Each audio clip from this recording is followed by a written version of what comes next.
items here in the Sportsocracy. On regular Power Rankings Tuesdays, sometimes we don't have time to talk about 32 items, much less 100 items, and we're fixing the NFL's top 100 from this year, and we made it. I feel like we put a good chunk in this thing yesterday, making it all the way to 65. It was a third. We made it a third, so we will do the second third today and then the final third on Friday. Yes, because we're not here tomorrow. No, that we will not be with you tomorrow as the Braves have a day game tomorrow here. Channels. Get hit the I'm hoping to get back in time for the Jets and the Panthers in Charlotte. That's my objective.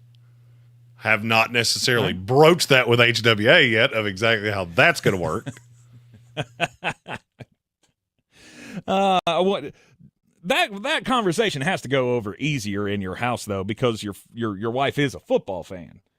It does. When you have to say, "Hey, honey, I would really like to cut the vacation short by a day so we could get back for football," you're not going to have the same reaction that many men will have of, "Oh, you love football more than me," or anything like that. At least you got that going for you. So that conversation will go better than most, but not for the reason that you think. So everything you just said is all true. The reason that it will go over well in my house is because my wife absolutely loves Mullet Senior, and Mullet Senior is going with me.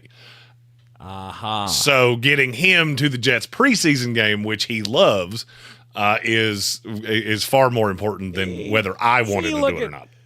See, Jeremy, you're just smarter than the average bear. You look at that. See, Dad. He doesn't have many years left on this planet. I didn't say that. To go see the Jets. Hell, he'll That's outlive how me. You should say it.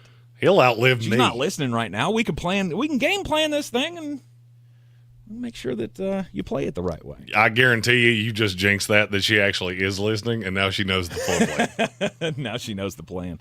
Shoot. You've done that with your wife enough times that you should know to never jinx yourself. Precisely. It just tends to be every time you say that. Yep, they're inevitably going to listen. Or they'll catch it on the podcast and go, "Hey, what was that thing you said the other day?" Trying to play me in front of your audience. It is the NFL Top 100. Yesterday, do we have any news? Well, I guess Brandon Ayuk. The only news there is that apparently he told the New England Patriots to pound sand. It was the other way around. New England apparently told him to pound sand. Really? Yeah. They have, the reporting I believe, on it I've seen said he had no interest. Well, he might not have had any interest, but Adam Schefter put that out last night, that they have young receivers that they want to give a chance to. Mm-hmm. So if you got somebody you trust more than him, I'll be happy to listen to it. I'm just not going to believe you. So that's why that doesn't make sense to me. And when I read one of the articles that said it was Ayuk that said he had no interest in doing this, they had a contract on the table to give him $30 million a year, and he said, "No, thank you. I would not go there for the price of tea in China," apparently. Well, all I can tell you is which one got to it first, and New England pulled out before Brandon Ayuk said a word. Well, there we go. I can't tell you which one came first. It never made any sense to me. It still makes no sense to me. It doesn't make great sense to me with Pittsburgh. It never made sense to me with Cleveland unless San Francisco's just willing to take 10 cents on the dollar, which would be the offer that they have on the table. And I can report that the existing offer is Amari Cooper and a 5, not Amari Cooper and a 2. Yep. Apparently a 2 is what they want, and wish in one hand and do in the other. And you see what never gets done, basically. We have our first super chat of the day from our buddy Soaring Eagle. Okay. Yeah! Said the Patriots leaving the Brandon Ayuk sweepstakes and the Steelers taking their place is like going from Taco Bell to Del Taco. I feel like there was some Taco Bell derision in that, and I'm not here for that. I just had that new Cantina quesadilla? Holy good Lord. Look, I get it. Taco Bell's not authentic Mexican food, but you know what it is? Awesome. It's awesome. That's what it is. Awesome? It's fantastic. Yes, if you're coming home from the bar, it's awesome. I won't put up with Taco Bell derision out of you either. Taco Bell's my friends, and I will defend them here. He's not wrong though. Well, I mean, one's not really. So you're saying Del Taco is way better than the Patriots? Or way better than Taco Bell? No, basically what he was saying gist is of this? they're the exact same, which I don't agree. Have you ever it's been to a Del Taco? I got you. No. not Del since there Taco's was the one on you go Patton to after Avenue the when I bar. was 4. Del Taco's the one that you can hit up after the bar, and Del Taco is the fast food version of Waffle House. I've seen people's cars parked there during the daytime, and I've heard people eat it sober. I just can't really wrap my brain around that. So Taco Bell. Oh, no doubt. Taco Bell's the far superior of the two. No. I was saying, so they're the same. You stop. Okay, look, pancake maker. Just because you lost some weight after you almost died does not make you better than Taco Bell. I've seen you eat it until you puked. We're almost coming up on the we're almost coming up on the anniversary of that, by the way. Are we? The 1 year anniversary of the heart attack is coming up in 10 days. It's kind of wild to think. Anyhow, that's neither here nor there. Brandon Ayuk, apparently still we've got the watch on the Cleveland Browns and the Pittsburgh Steelers. One of those teams appears to be going to land Brandon Ayuk. New England Patriots are out of the running right now. Whether they said no to him or he said no to them, it all comes down to the same thing. You only have 2 suitors left. The San Francisco 49ers looking for the best deal possible, and Brandon Ayuk doing the same. He wants $30 million a year. And the more and more this goes on, I know he's not worth it. You can try to spin this any way you want. He's not worth that. But I've always maintained that I think somebody will give it to him. So we'll have to wait and see what that number is going to be. I think he has a preferred He's destination. going to land. I've always thought he had a preferred destination, and I still think that preferred destination is Washington. At this point, he is in the same boat as I was with getting the Spice Girls to come to my birthday party. Mm-hmm. Just because I want it doesn't mean they want me. Well, he wants his cake, and he wants to eat it too. Which, I mean, if you're in the position of power or demand here, if you're in demand, then I guess you can have your, I worry about overplaying your hand in this scenario, but also Brandon Ayuk, he not only wants the money, he wants to be with a contender, with a good team. And weird, none of the contenders want him. Except for Cleveland. They're the only ones. Yeah, and you're putting way too much stock into Cleveland. I'm just telling you. They're what they're offering is we will give you our headache. We will take your headache, and it will basically be a straight swap. Mm-hmm. That's not really involvement. That's if you're so desperate to get rid of this guy, we will give you the out. Mm-hmm. There's nothing else there. There doesn't have to be. To me, that's a win-win situation. It's not. It's not. That's the definition of NFL Rochambeau. The only question is, does one of you puke? And it would be Cleveland because the money's just an albatross. With the deal you've got on the table with Deshaun Watson, they can't overpay. You have to take my headache, which is the void money on Amari Cooper. Yep. And that's the only way we're in. Outside of that, we'll let it ride. Mm-hmm. It's $7 million a year for 2 years. It's going to be a pain. It's going to be brutal, especially if we don't win anything this year. But I'm not putting myself in a worse position. There's no path that Ayuk, Amari Cooper, and Jerry Jeudy are on this roster together. No, and I think the return that you could get with Amari Cooper, I still think it makes the most sense for San Francisco because they're in win now mode, and you need something that you can win now with. And Amari Cooper would fill that slot. Sure, you're trading off headaches, but the problem ends quicker, doesn't it, with Amari? Well, I mean, Amari's not necessarily a problem on the field. The problem is the way you structured the deal. So the only way you're doing that is if they're willing to take on they're the one that pays it. It's just not it doesn't make any sense. Mm-hmm. And we have breaking news, Tangerous. Who's gonna break the news? Who's gonna break the news? Who's gonna break the news? Who's gonna break the news? All right, give it to me, Flo. And this is not going to sound like a big deal when I say it, but it is a big deal. From Ian Rappaport, and it started with Tori McElhaney. Cart's coming out for Rondale Moore, loaded on a stretcher. Don't want to speculate, but it didn't look good. Adam Schefter followed that up with inflatable cast on his right leg. Ouch.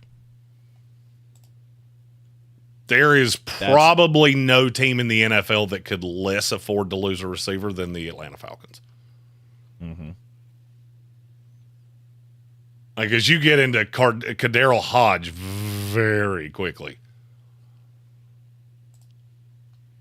Yeah, and Russell Gage is off the market now, so you can't go down that path anymore. Whatever. I don't necessarily think that precluded anything, but Atlanta was excited about Rondale Moore. I hate to speculate here, but they were very excited about what they were going to get out of him. Mm-hmm. And there you go. Looks like he's going to be done for a while. If he's got the inflatable cast on, then that's never a good sign, as we all know. The inflatable cast is always a bad sign. No doubt about it. You hate it for a kid that's, 24 years old, still trying to get some kind of a foothold in this league. No pun intended there. But carted off the practice field just minutes ago, apparently. Non-contact injury, too. Yeah, it's not good. Yeah, when you compound the air cast with the non-contact injury. That's for real warning signs. That sounds like season over. We'll give you the update on that whenever it comes in here in the Sportsocracy on ESPN Asheville 92.9 FM, 880 AM, and 1400. We'll be right back. From the team behind Atlanta Monster, And we're clear. comes Thank a you. brand new investigative true crime podcast, Flashpoint. Listen as they explore the homegrown terrorism threat through the lens of the Atlanta Olympic bombing and its aftermath. There is a bomb in Centennial Park. You have 30 minutes. Listen to Flashpoint on America's #1 podcast network, iHeart. Open your free iHeart app and search Flashpoint to start listening. Have a question or need how-to advice? Just ask Meta AI. Whether you need to summarize your class notes or want to create a recipe with the ingredients you already have in your fridge, Meta AI has the answers. You can also research topics, explore interests, and so much more. It's the most advanced AI at your fingertips. Expand your world with Meta AI. Now on Instagram, WhatsApp, Facebook, and Messenger. In this week's Marketers Report, Angela Zepeda, CMO Hyundai Motor America, talks about audio storytelling. People scratch their heads and say, why would you put your brand on a channel that doesn't show the sheet metal? But for us, it's about storytelling. That's driving a lot of brand awareness, but we can also drive a lot of intent. As the #1 audio company, iHeartMedia gives marketers access to the influencers, audiences, and data you need to grow. If you're a marketer, go to iHeartResults.com. This summer, Dale's Pale Ale salutes freedom. Freedom in fabric, or the fabric of freedom. Denim Dale's available for a limited time in the blue jean box. Dale's salutes everyone who works hard, plays hard, and relaxes hard. Life's more than about what you pack in your denim. Though we're packing beer, so we win. Seize the Dales. Unwind in style with a cool breeze up the jorts. Just look for the beer in the blue jean box. If you're looking to buy, sell, or invest in real estate in the mountains, you need to call the agents at Clarissa Sells WNC, brokered by eXp Realty. Check us out online at clarissasellswnc.com. Download our free app on Google Play or the App Store. Type in Asheville Home Search. You'll be able to connect with our team and see all the available homes for sale in our area. For more information, contact us today at 828-774-6343 or clarissasellswnc@gmail.com. Showtime Sports and Mountain Graphics have teamed up under new ownership by an Asheville native to better serve our community with the finest custom apparel and unique branded items at the best price. Showtime Sports and Mountain Graphics can customize whatever you, your team, business, or local group may need through high-quality screen printing, embroidery, and laser engraving right here in Asheville. Free personal delivery within Buncombe County and a reduced delivery fee anywhere in western North Carolina. Visit ShowtimeSportsAVL.com and MountainGraphicsAVL.com. Your one-stop custom apparel shops. Sometimes it's the little victories that mean the most. Those everyday celebrations that bring a smile to our faces and joy to our hearts. At Ingalls, we know there's no one you'd rather share those miniature memorable moments with than family. Ingalls, all the ingredients for family.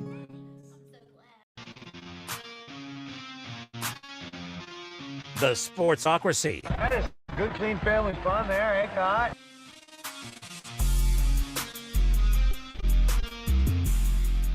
It is the Sportsocracy on ESPN Asheville, live in the Ingalls studio. I'm Tank Spencer. Jeremy's live at Mullet Manor once again on this Wednesday afternoon, cleaning up from a Power Rankings Tuesday. The days are drawing nigh of Jeremy at Mullet Manor. It's very sad. Yes, it's very yes, sad. they are. The days without your favorite football team being on the field is also drawing nigh. No matter who you are, every team will be engaged in a preseason matchup at some point over the next few days. Starting tomorrow, Carolina Panthers will start their preseason action. Bryce Young will not be playing in that game. Dave Canales announcing yesterday. Of course, all the Carolina Panthers action you can catch on our sister station, News Radio 570 WWNC, all season long. We had the Hall of Fame game last week. Jeremy, did you check out Hard Knocks to see if we were on television last night? I was with the Hard Knocks guys for,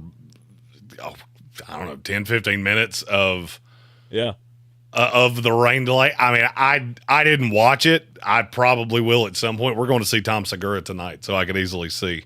Oh. Jeremy slides back into the house after, the bar's closed tonight and throws it on about midnight or whatever time that is. Right. Get caught up on Hard Knocks, the first episode of the Hard Knocks, the preseason with the Chicago Bears. Debuted last night. I did not see it either, so I wanted to see if you had seen it, because this will be the first event that I've ever been to where the Hard Knocks crew was in the stadium. We saw them. We talked to the guys during the rain delay.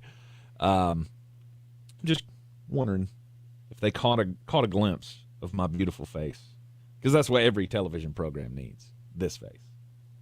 Yeah, they were really giddy to get you on camera, I'm sure.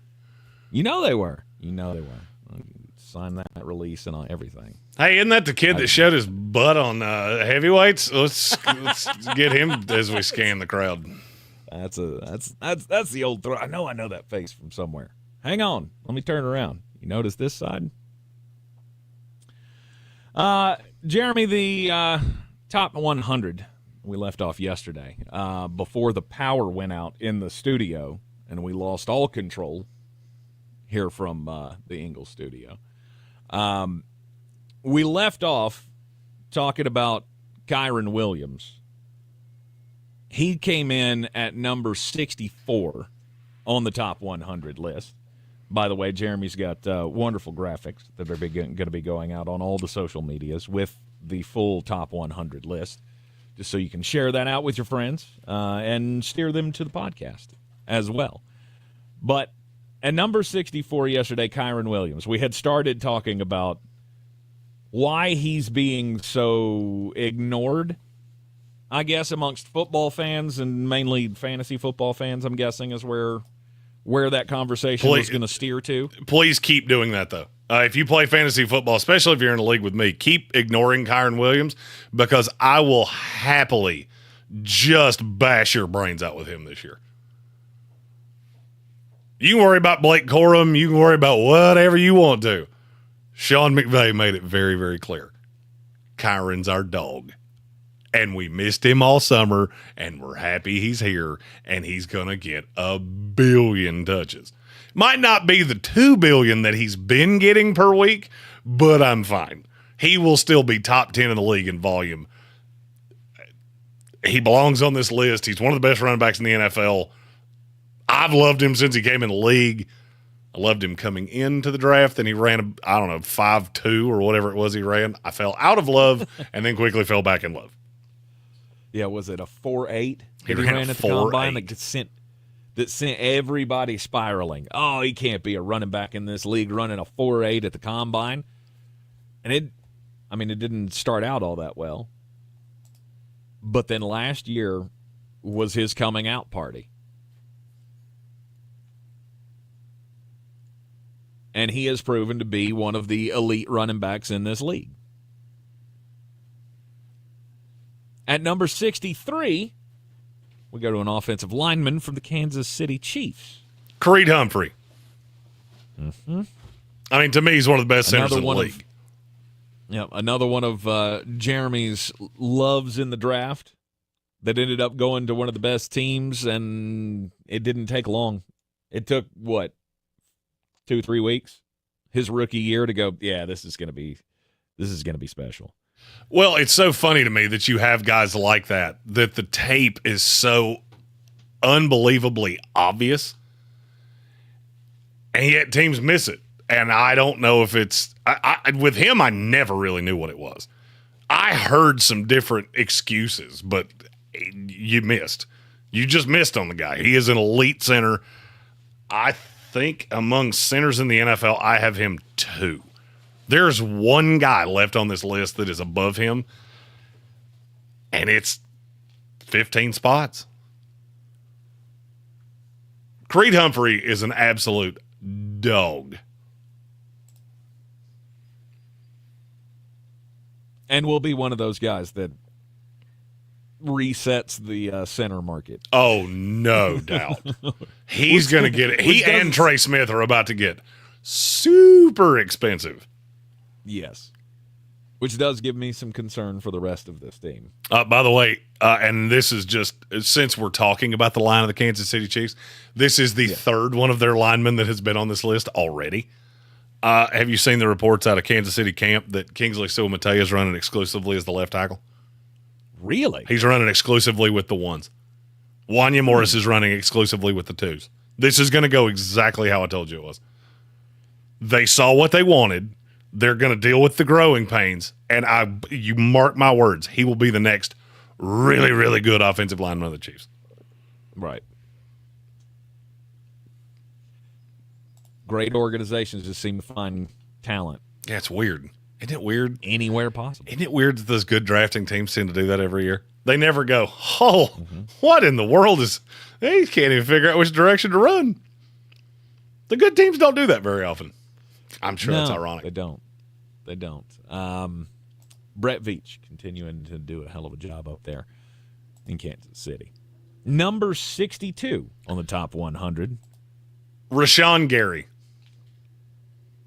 I remember when this pick happened, and there were a lot of people that really couldn't figure out why Green Bay did that.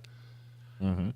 I never had the problem of I understood from a talent standpoint. The thing I didn't think he could do was stand up, which they asked him to do. Now I'm not sure there's anything he can't do. He's just that good. And do you know how old he is? This was one of the things that caught me. I don't know how I missed this so badly. He came in, 3 years ago? 2019. He came in 2019? Mm-hmm. It's 12th pick in the 2019 draft. Wow, I did not realize he had been in the league that long. I did the exact opposite. I was thinking he was 25. He's 26. I thought he was pushing 30.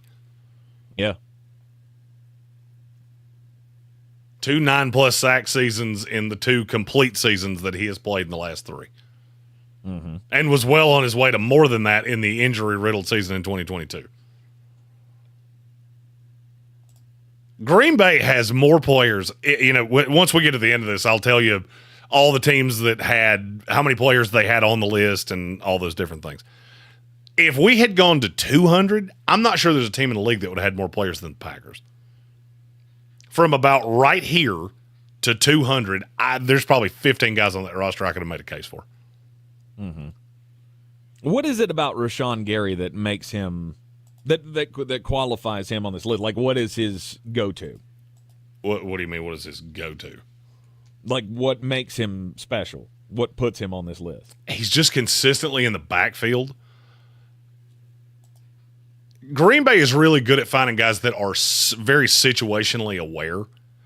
One of the things that I worried about with Rashawn Gary was I didn't know exactly how he was going to hold up as a 3-down offensive lineman. The funny thing is he's been better against the run than the pass 2 of the 3 years that he's really graded out for PFF. Mm-hmm. And that bears out on film. Then you see the pass rush move, and when he gets home, I love the kid. That was one of those picks, and I'll tell you, there's another one of these that it's coming, and it's not ironic to me that it's from the same school. Mozzie Smith. When Dallas took him, there was universal panning of that. We're going to talk about him the same way 2 years from now. Just remember I said that. Okay. I know it didn't start well. I get it. Didn't start well for Rashawn Gary either. Is there any concern about the Jeff Hafley change there, that he'll basically be asked to go down on the end again, or put his hand in the dirt again? I don't. I actually think he's one of the guys that will benefit from that. Okay. Because instead of being asked to be a jack of all trades, of which he didn't play coverage much, he didn't drop even enough he didn't play enough coverage snaps to even get a full-on grade. He was good at it when he did it. I actually think that's going to help him. Okay. All right. Rashawn Gary coming in at number 62 in the Sportsocracy NFL Top 100. We'll take a quick break. When we return, it'll be time to get just a bit outside, and we'll continue the countdown to the Top 100 next. This is your extra Clear. weather forecast on Bill me out an ESPN extra Asheville. minute here. Well, it's only My gonna- food finally showed up, and I have to inhale a More chicken breast real rainfall, quick. but right now, the rain totals look under flood criteria, but just to the east, however, a couple of counties, better chance of very heavy rainfall from the Triad east through the Triangle. A few showers, thunderstorms will come in tonight after a partly sunny day today. We'll be in the upper 80s today, upper 60s tonight. A few showers, thunderstorms tomorrow night into at least a part of Friday. From the Weather Channel, I'm Ray Stajic. This report is sponsored by Taco Bell. The street is home to new ideas, surprising innovations, and new ways of understanding food. It's what inspired Taco Bell to create the new cheesy street chalupas with grilled steak, fresh onions, and cilantro. Try them today at participating U.S. Taco Bell stores for a limited time only while supplies last. iHeartRadio Olympics Update. One of the top stories in Paris, Cole Hocker and Yara DeGoose adding to the Team USA medal count in a dramatic men's 1,500 meters. Hocker kicking it home to win gold. DeGoose with the bronze. Hocker, the surprise winner, was overjoyed. Doing it with USA across my chest is just such an honor. Olympic action today includes the U.S. women's basketball team in the quarterfinals facing Nigeria. For NBC's live coverage from Paris, search Olympics on the free iHeartRadio app. What if one day you went to your secret hiding place? You know, that spot that only you know about? And instead of what you came for, you found something a little different. What if instead of your private stash, you found a simple phone number, 1-800-662-HELP? What would you do? Would you stop and give it some thought? Would you make the call? The truth is, all drug use comes with risk. Before those risks become real, before drugs turn your life upside down, before drugs take their toll on you and your family, know that there is help. You can quit. If you or someone you love is struggling with drug use or prescription drug misuse, call 1-800-662-HELP for 24-hour free and confidential information and treatment referral. or go to samhsa.gov/thereishelp.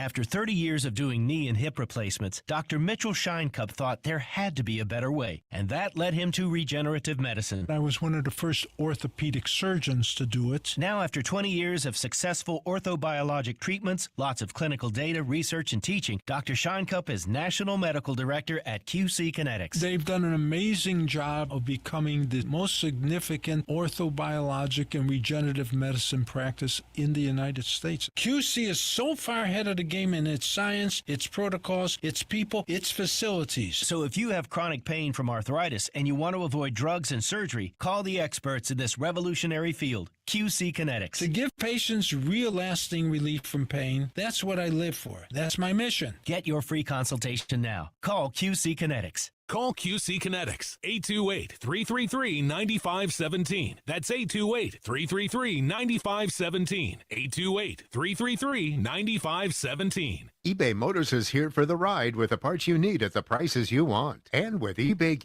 Got a minute? Guaranteed to fit your ride the first time, every time, or your money back. Keep your ride or die alive at ebaymotors.com. Eligible items only. Exclusions apply.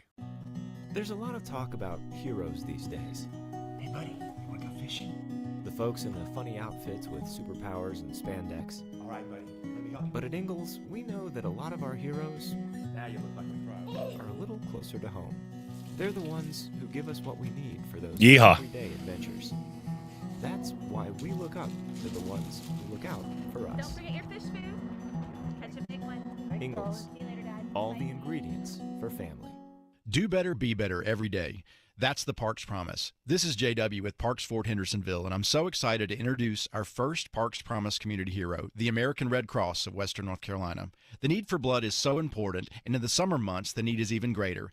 Did you know that you can donate every 56 days? Save lives this summer. Head to redcross.org to schedule an appointment or find a blood drive near you. Congratulations to the American Red Cross, our Parks Promise community hero.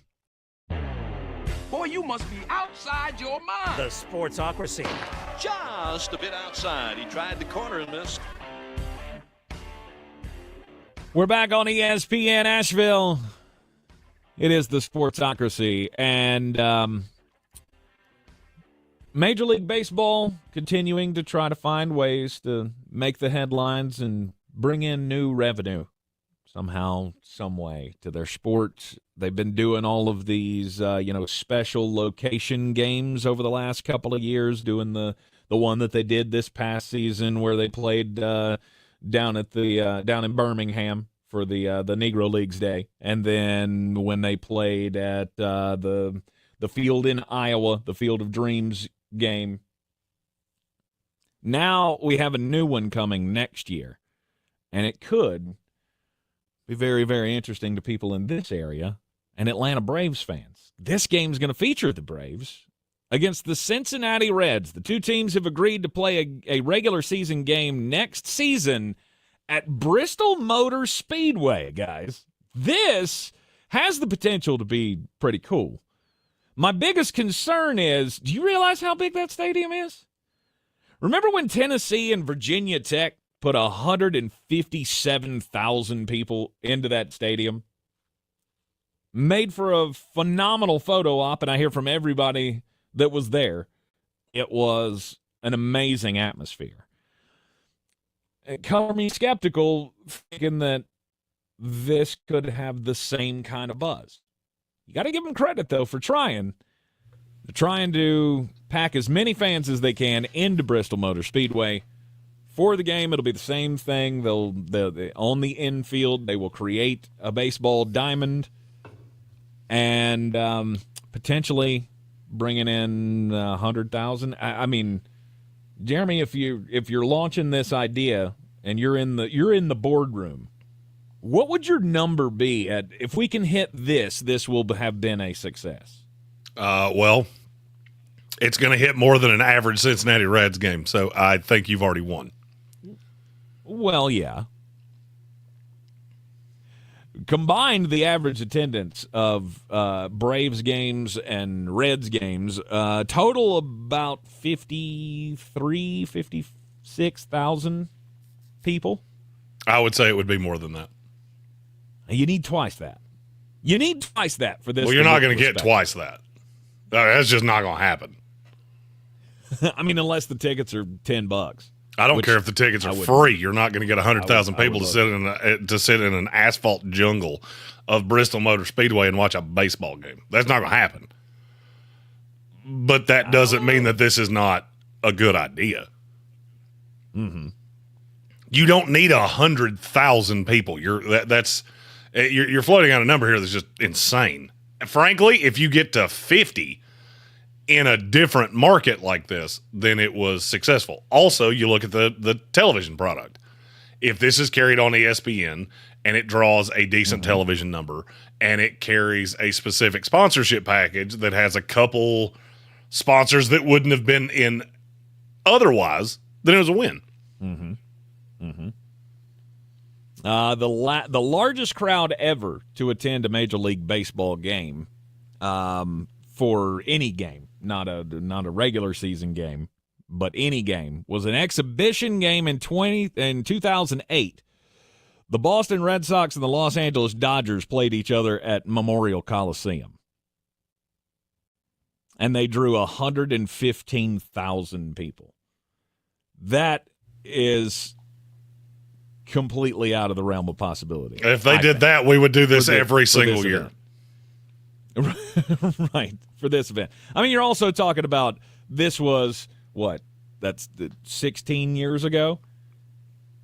So the popularity of baseball has waned, plus you don't have two of the biggest entities in baseball participating in this. It's got the potential to pull a lot of people. Bristol, that's not it's not a completely terrible drive for Ohio fans who spread a lot across that valley. And then, of course, the Atlanta Braves fans will all be within driving distance, pretty much no matter where you live. I think it got the potential to be pretty cool. I just hope that it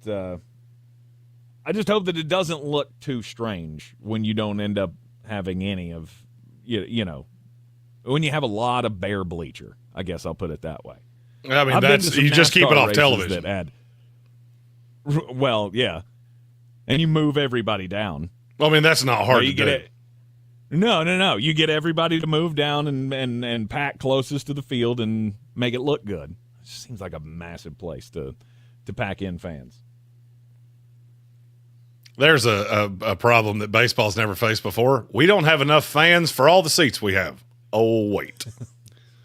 If anybody's qualified to fix that problem, it would be Major League Baseball.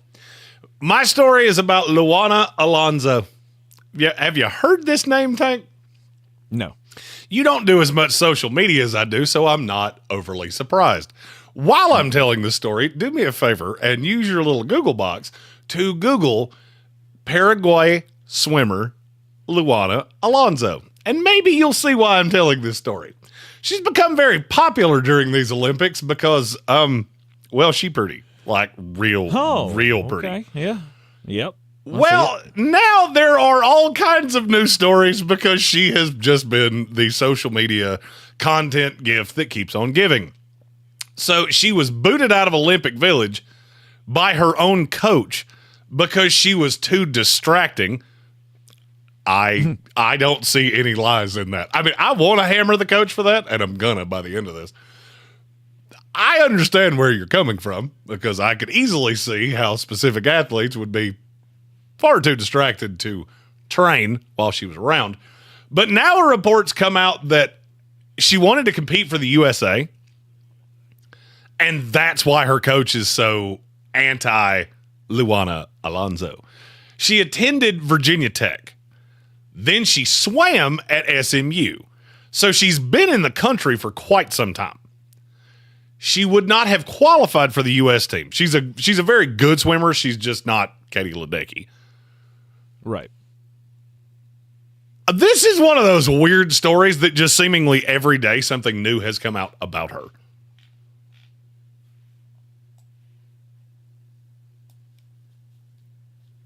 I mean, I could see why the coach would be upset about that. I feel like I would be upset about that. somebody who should be competing for me wants to or is going to compete for someone else. I've always thought that was kind of strange. Like Joel Embiid having the option to play for us, or who was the other one? Was it France? Yes. He actually could have competed for three countries, if I remember correctly. One of them did not make the games. Right. The dual citizenship things always, I don't know, just seems kind of strange to me. So I why can is see that why strange the coach to would you? be ticked off. Why is that strange to you? It just feels weird. Like birth country. That's who you're supposed to represent, isn't it? Isn't that how that works? Well, based off what I've seen and the fact that the president of the COP, which is the Paraguay Olympic Committee, basically came out and said she came here as a Paraguayan. I think is Paraguayan. I don't quite know how that word's said. It's in the story a lot. But the quote was, she has to train a lot more to represent the USA. Her times have to be much better.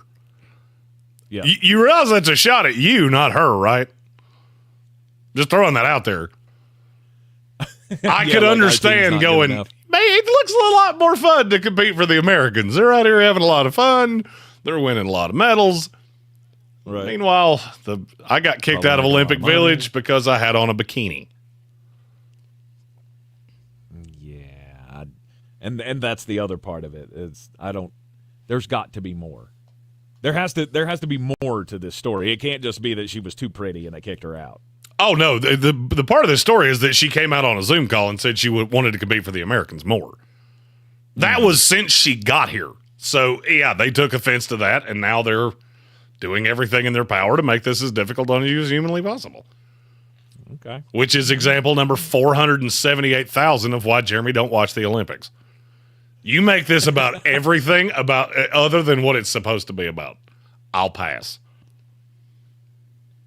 Yeah. Well, you won't pass on the social media feed of the Paraguayan swimmer, though. Well, of all the people at the Olympics, there's only one I follow, and I'll give you one hint as to who it is. It must be Luana Alonso. Well, it sure as hell ain't Katie Ledecky. So, because frankly, you're a great swimmer. That means less than nothing to me. Hey, great. Everybody enjoys watching it. I don't know. I know nothing of swimming. Hey, you go fast. Is the technique good? No clue. Hey, congratulations, you didn't drown. Good for you. Yep. You got here with a skill that most people use to keep from dying. Awesome. I will be be competing in 2028 in Olympic breathing. All right. Okay. All right. I feel like there are other sports. If there was a sport that you think is there a sport that you think you could compete at? Curling. I'd be a monster. Curling? Absolute monster. Why? But I would have to be the pitcher because I'm not getting on my knee with a broom. Like, I'm not doing that. But yeah, in terms of throwing that little the little bowler, is it bowler? I thought it was pitcher for some reason. I don't know. I could throw that. The thing. Giant beyond a shadow of a doubt. There's another glide across the ice. There's another sport that I don't know exactly what it is, but it has like a soccer net and a 3-point line, and I feel like handball. Is that what that is? That's handball. Yeah, I feel like I could be just evil at that. Now, much like my basketball days, I ain't guarding nobody. But full on hashtag team gets mine, I'm going to get buckets. Okay. It's not called the pitcher, by the way. It's just called the lead. The person who throws the rocks. Oh, I can throw the rock. Apparently is just called the lead. Oh, I can throw the rock. Mm-hmm. The NFL Top 100 list, continuing here in the Sportsocracy on ESPN Asheville. Number 61 on our list is, well, a guy that they basically created a new position for him in the NFL. Or at least, I guess we say he started the trend of the new position in the NFL. It's the Joker. Jeremiah Owusu-Koramoah. I don't know what he needs to do to get the credit that he deserves. Look, he's not good against the run. I got it. I just don't care. That's not the position he plays. Do you know how many linebackers in the NFL were better pass rushers last year, according to PFF, than JOK? I'll say 3. It was 2. He had the 3rd best pass rush win rate among linebackers in the NFL. That's as a guy who is, oh, by the way, the best coverage linebacker in the NFL. Right. Who are the 2? J.J. Watt or T.J. Watt and who? T.J. Watt goes as an edge. One of many things that I like about PFF is they grade linebackers with linebackers, edge guys with edge guys. Then let's see, Roquan. I have the list. Hold on. It was Frankie Louvu and Robert Spillane. Really? Frankie Louvu does not surprise me. Robert Spillane kind of does. Those were your linebacker pass rush win rate leaders. Yes. Last year. Okay. JOK, Jeremiah Owusu-Koramoah was 3rd in all of that. I feel like he doesn't get the credit he deserves because people see linebacker and they have there's kind of a tenet of what you expect a linebacker to be. JOK is way more safety than he is linebacker. He's more corner than he is linebacker, to be really honest with you. And I'm okay with that. He's incredibly impactful on the field. And to me, he deserved to be on this list. I was shocked he wasn't on the NFL list. Yep. Because he is an athletic freak of nature. At number 60, Laramie Tunsil. Just year in and year out, this guy continues to be the cornerstone of that Texans offensive line. And now here's the thing. He's been around so long and he's got a chance to win something. Well, I've never quite understood why he doesn't get the love. He was on the NFL list, which that's a good thing. Mm-hmm. But I mean, among linemen, there's only I think I didn't write the stat down, but I believe it's 6. There are 6 offensive linemen in the NFL that have rated above a 74 5 of the last 6 years, and Laramie Tunsil's one of them. Mm-hmm. He's never been the most elite of the elite. You'll never confuse him for Trent Williams, but he's still a really high-end offensive tackle. And he was on god-awful Texan teams. And you just answered that question. That's why he gets forgotten. Well, I mean, and there's a merit to that. Lineman.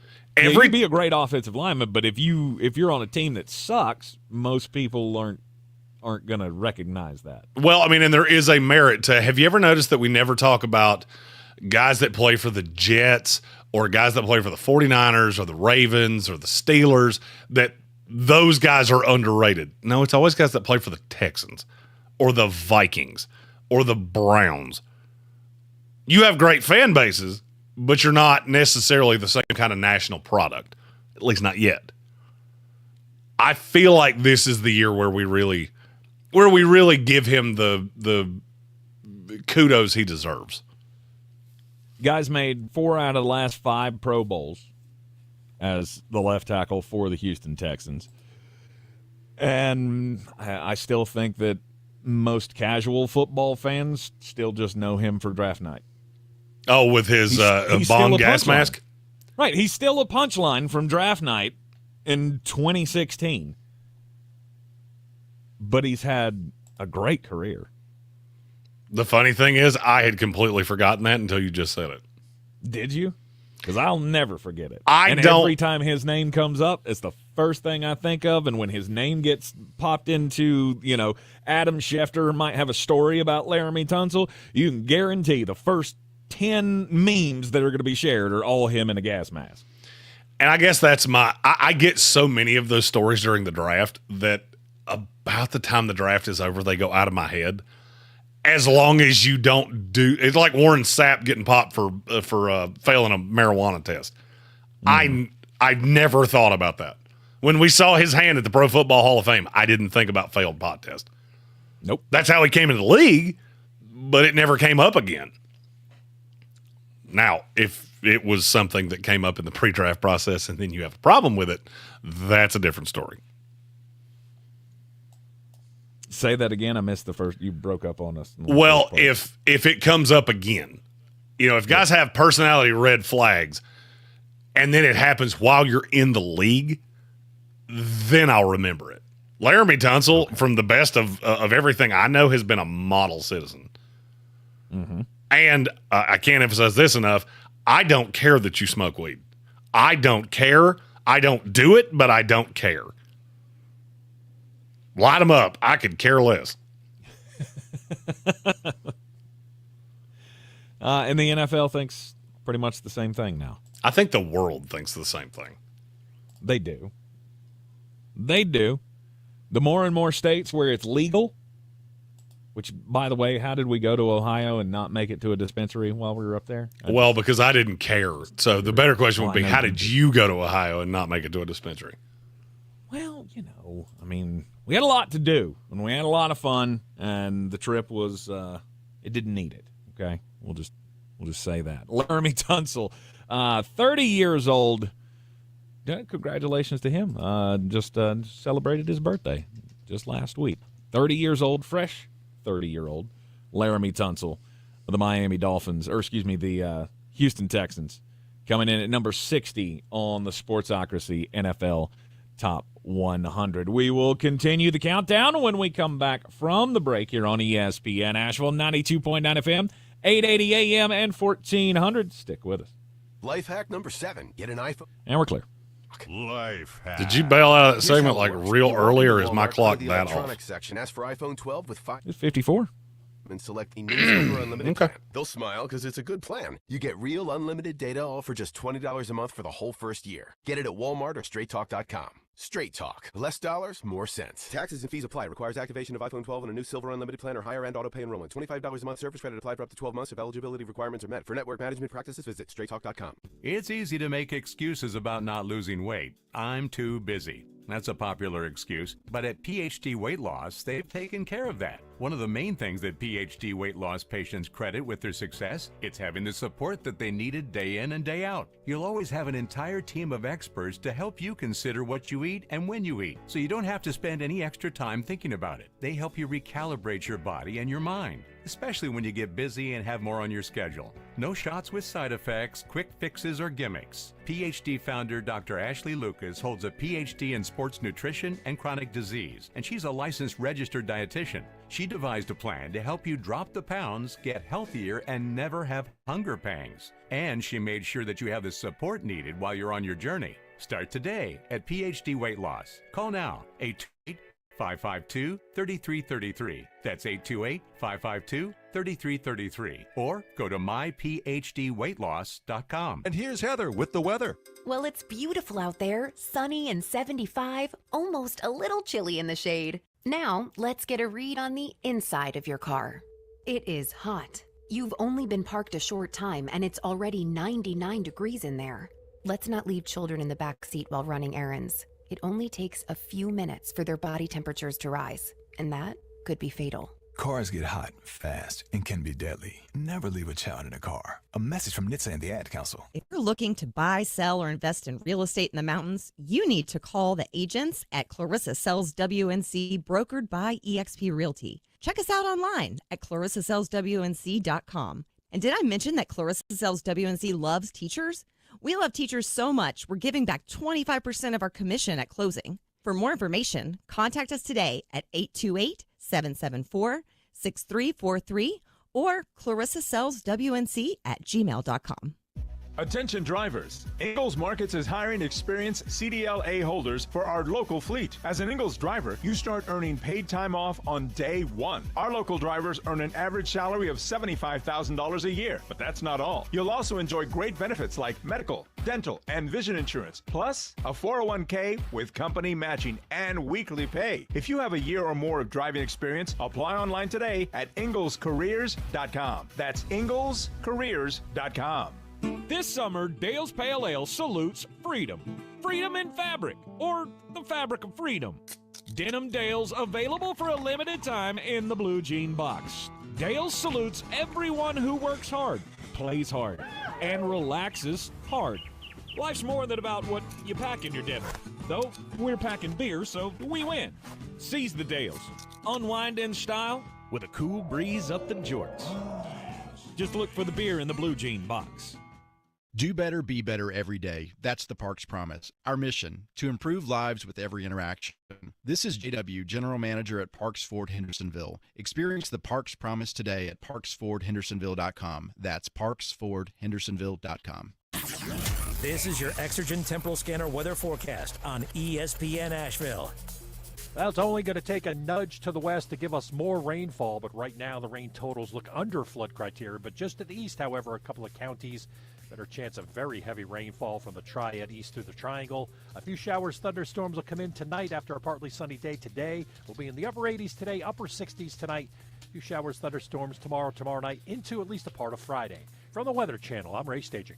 This report is sponsored by Discover. Time with family, laughs with friends, and cash back. Discover's got you covered on the last one. That's because Discover doubles all the cash back you've earned on your credit card at the end of your first year with Cash Back Match. See terms at discover.com/credit card. Hi, I'm Chad Greenway. After retiring from the NFL, I've embraced my new role coaching my kids in their youth sports. Our Youth Basketball Association made the decision to use trusted coaches to train, screen, and educate all of our basketball coaches.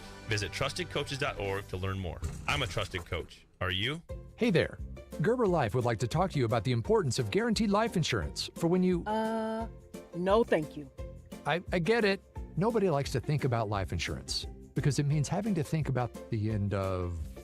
So, I'll make this short and sweet. If you're 50 plus or 50 to 75 in New York, you can apply for Gerber Life Guaranteed Life Insurance with guaranteed acceptance regardless of your health. Guaranteed acceptance means you don't need a medical exam. In fact, you don't even have to fill out a health questionnaire. For a free quote, just call 888-532-5016. Then, when that thing you don't want to think about does eventually happen, and you know it will, I'm not listening. your family can use the insurance money to help cover the cost of your final expenses, or anything else. Now that's worth thinking about. There is a cue to call to hear. We got 40 seconds. 5016 today. WWNC.com. With live, local breaking news. And the latest weather and traffic updates. It's the website preferred by 9 out of 10 people who want to know what's going on. News Radio 570, WWNC. ESPN Asheville is WPEK W225CJ Fairview, WMFX Waynesville, an iHeart radio station, the exclusive audio home of NBC's coverage of the 2024 Paris Olympics. Now your chance at $1,000 and a trip to our iHeart Radio Music Festival. Text the nationwide keyword music to 200-200. You'll get a confirmation text and info. Standard data and message rates apply in this nationwide contest. That's music to 200-200. The Sportsocracy. It fires me up, man. I love it. Say it one more time. The Sportsocracy. Shake it back! Beer City's best sports talk. It is gross. Just earlier. They are mature, actually. You just have to get to know them better. Your lunchtime dose of dumbassery. Live from the Ingalls studio.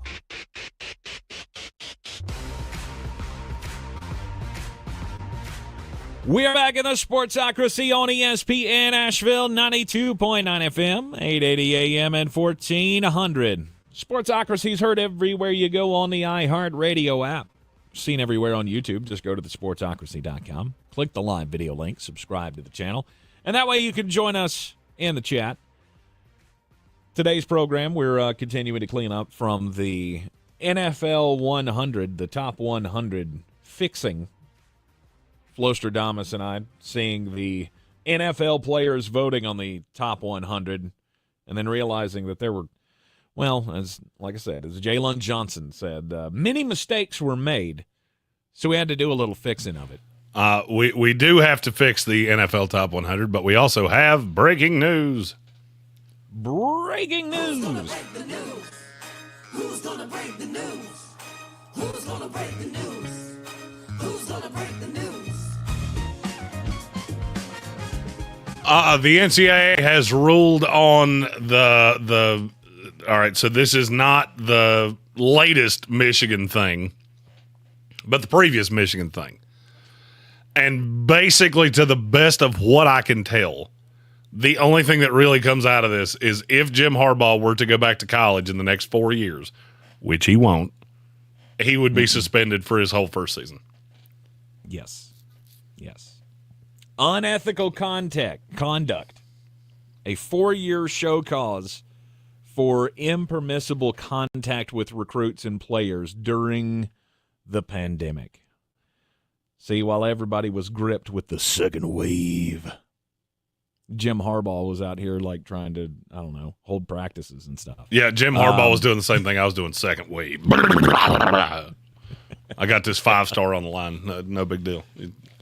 No, you do your second wave. I got a second wave too of 5 stars that are going to help me win a national title. No big deal. Yep. He was already placed on 3 years of probation by the NCAA. This comes on top of that, I guess, or as another addendum to that. 4 years through 2028. If he gets hired by a school, they'll have to suspend him for the first year that he's hired by them. Yeah, he's on a full 4-year show cause, which that sounds bad, but it really means absolutely nothing. Well, of course not. I mean, he just skipped to the NFL, and I'd be shocked if that ended in earlier than 4 years. I'll be shocked if he ever coaches another college football game for the rest of his life. I will as well. But as we know the life cycle of NFL head coaches, I think I would be shocked if he got let go sooner than that. But I would not be shocked to see him eventually let go by the Los Angeles Chargers and then find another spot to land in the NFL. All in all, the summary of this, once again, the NCAA takes the easy way out. Lets the guy punish himself and then goes, but you can't come back. Ha! It's ridiculous. Inside the top 60 of the NFL Top 100 here in the Sportsocracy today. As I said, cleaning up from the NFL players list of the Top 100. At number 59, Jeremy, from the Tennessee Titans. Jeffrey Simmons. Mm-hmm. You know this is one of my guys. Yes, I know. He's a mullet monster. I absolutely love this guy. I've loved this guy since he was in college. He's another one that he plays for the Titans, so he just doesn't get the love he deserves. I have him among NFL defensive tackles. He is 1, 2, 3, 4, 5. He's 5, and I considered him at 4. Mm-hmm. You'll get no qualms from me about Jeffrey Simmons. I knew he was going to be a beast when he came in. And 2 out of the last 3 years, he's gotten at least some recognition from the league, as he's been a Pro Bowler 2 of those 3 years. And then, last year he missed 5 games of the season. When he's fully healthy, he is an all-pro level player. Mm-hmm. And now we get to see him in a full 3-4 where he's playing the end spot with T'Vondre Sweat on the inside. Do you realize how big the defensive line of the Tennessee Titans is right now? Who's the third? Sebastian Joseph Day. Holy smokes. Who's 6'4", 315. Jeffrey Simmons is the smallest guy on that line by quite a bit. And he's 6'4", 305. Yep. They got some beef in Tennessee. That they do. That defense is, by the day, it gets better and better because they just added Quandre Diggs to it. The Tennessee Titans defense looks like something that I would have built if I was left to my own devices as a GM. Because they have some of my favorite players ever. Now, I've fallen out of love with a couple of them overtime. Not But I Jamal. could see Jamal Adams was specifically the one I was talking about. But I could see me giving another shot.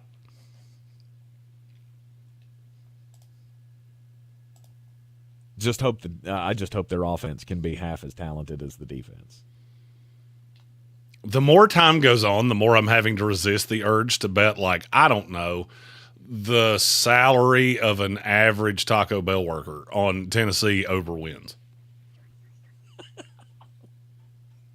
That was no shot at Taco Bell workers. God bless you. You're the salt of the earth. What was their line? 4.5? 5.5? It's low, and it's stayed low. And then the schedule came out, and I think it actually dropped a game. Mm-hmm. But Jeffrey Simmons is one of the reasons why I feel that way. Because this team doesn't just have talent. They have a ton of veterans, and they have talent. My fear with Tennessee is, and still is, and has been, the offensive line. Mm-hmm. Because I don't know that you're all that much better on the offensive line. But I do think having Bill Callahan as the offensive line coach is probably enough that I can feel pretty solid that you're better than the industry thinks.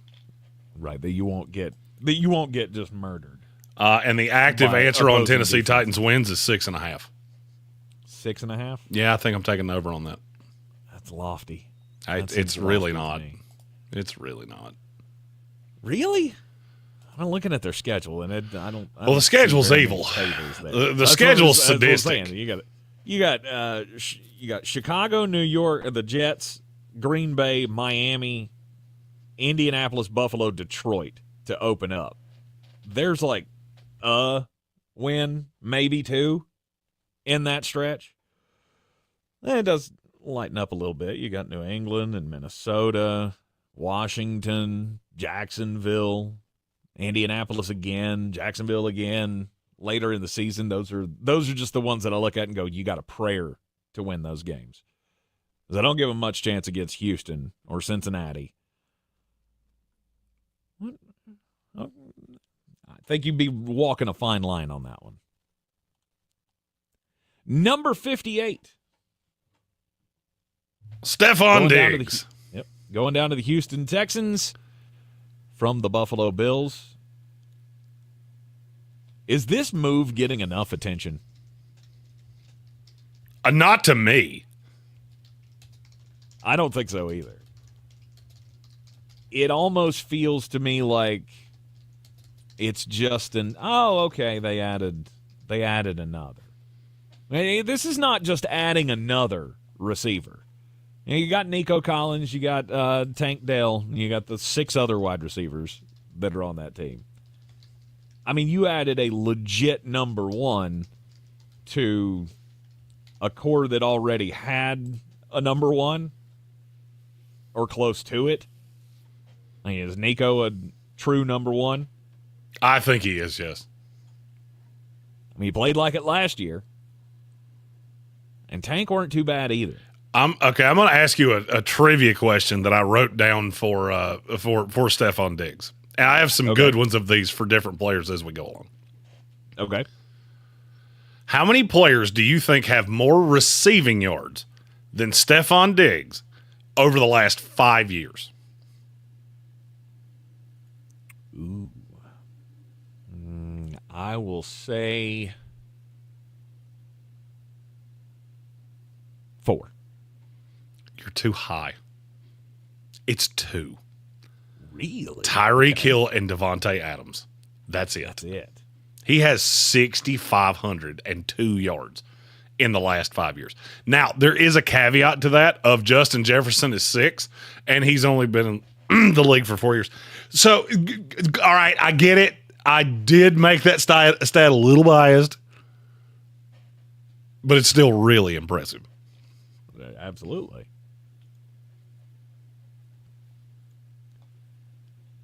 I mean, is he on the last legs? Is he even a guy that you think is close to being done?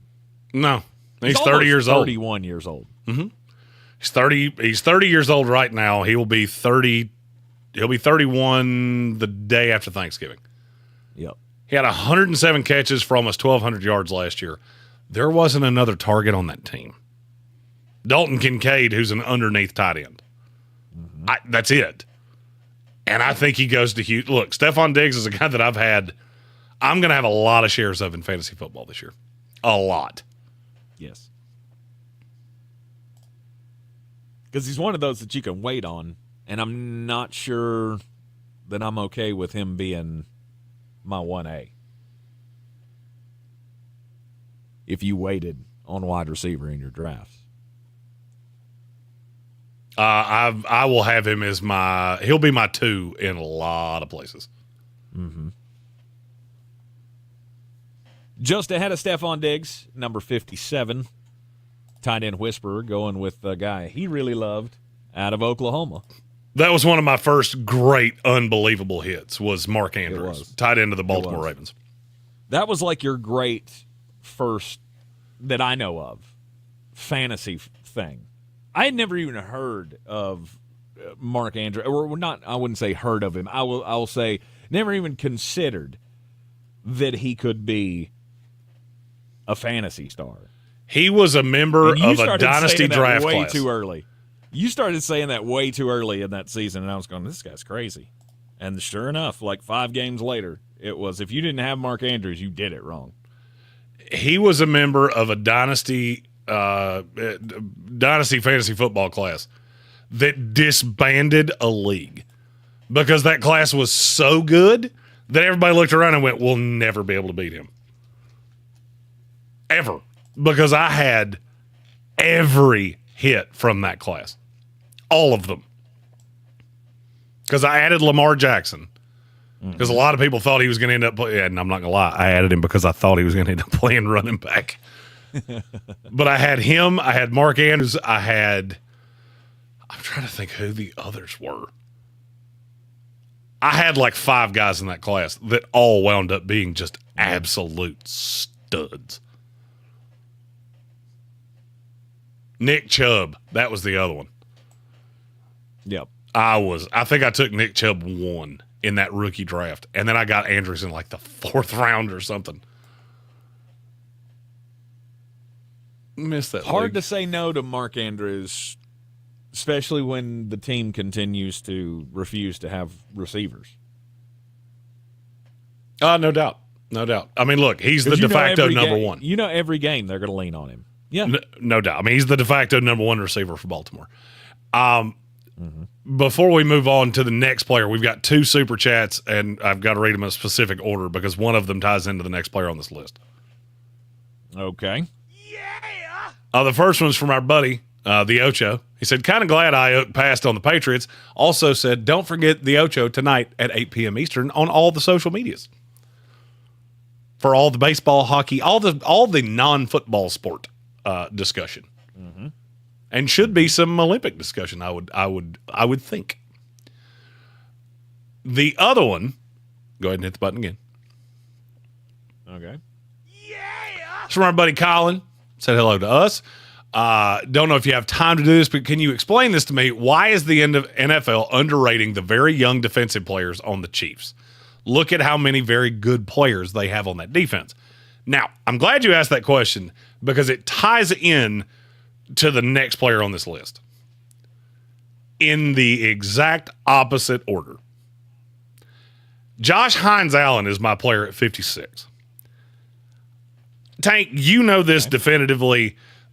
I don't love him as much as some people in the media do. I've never said he's not a good player.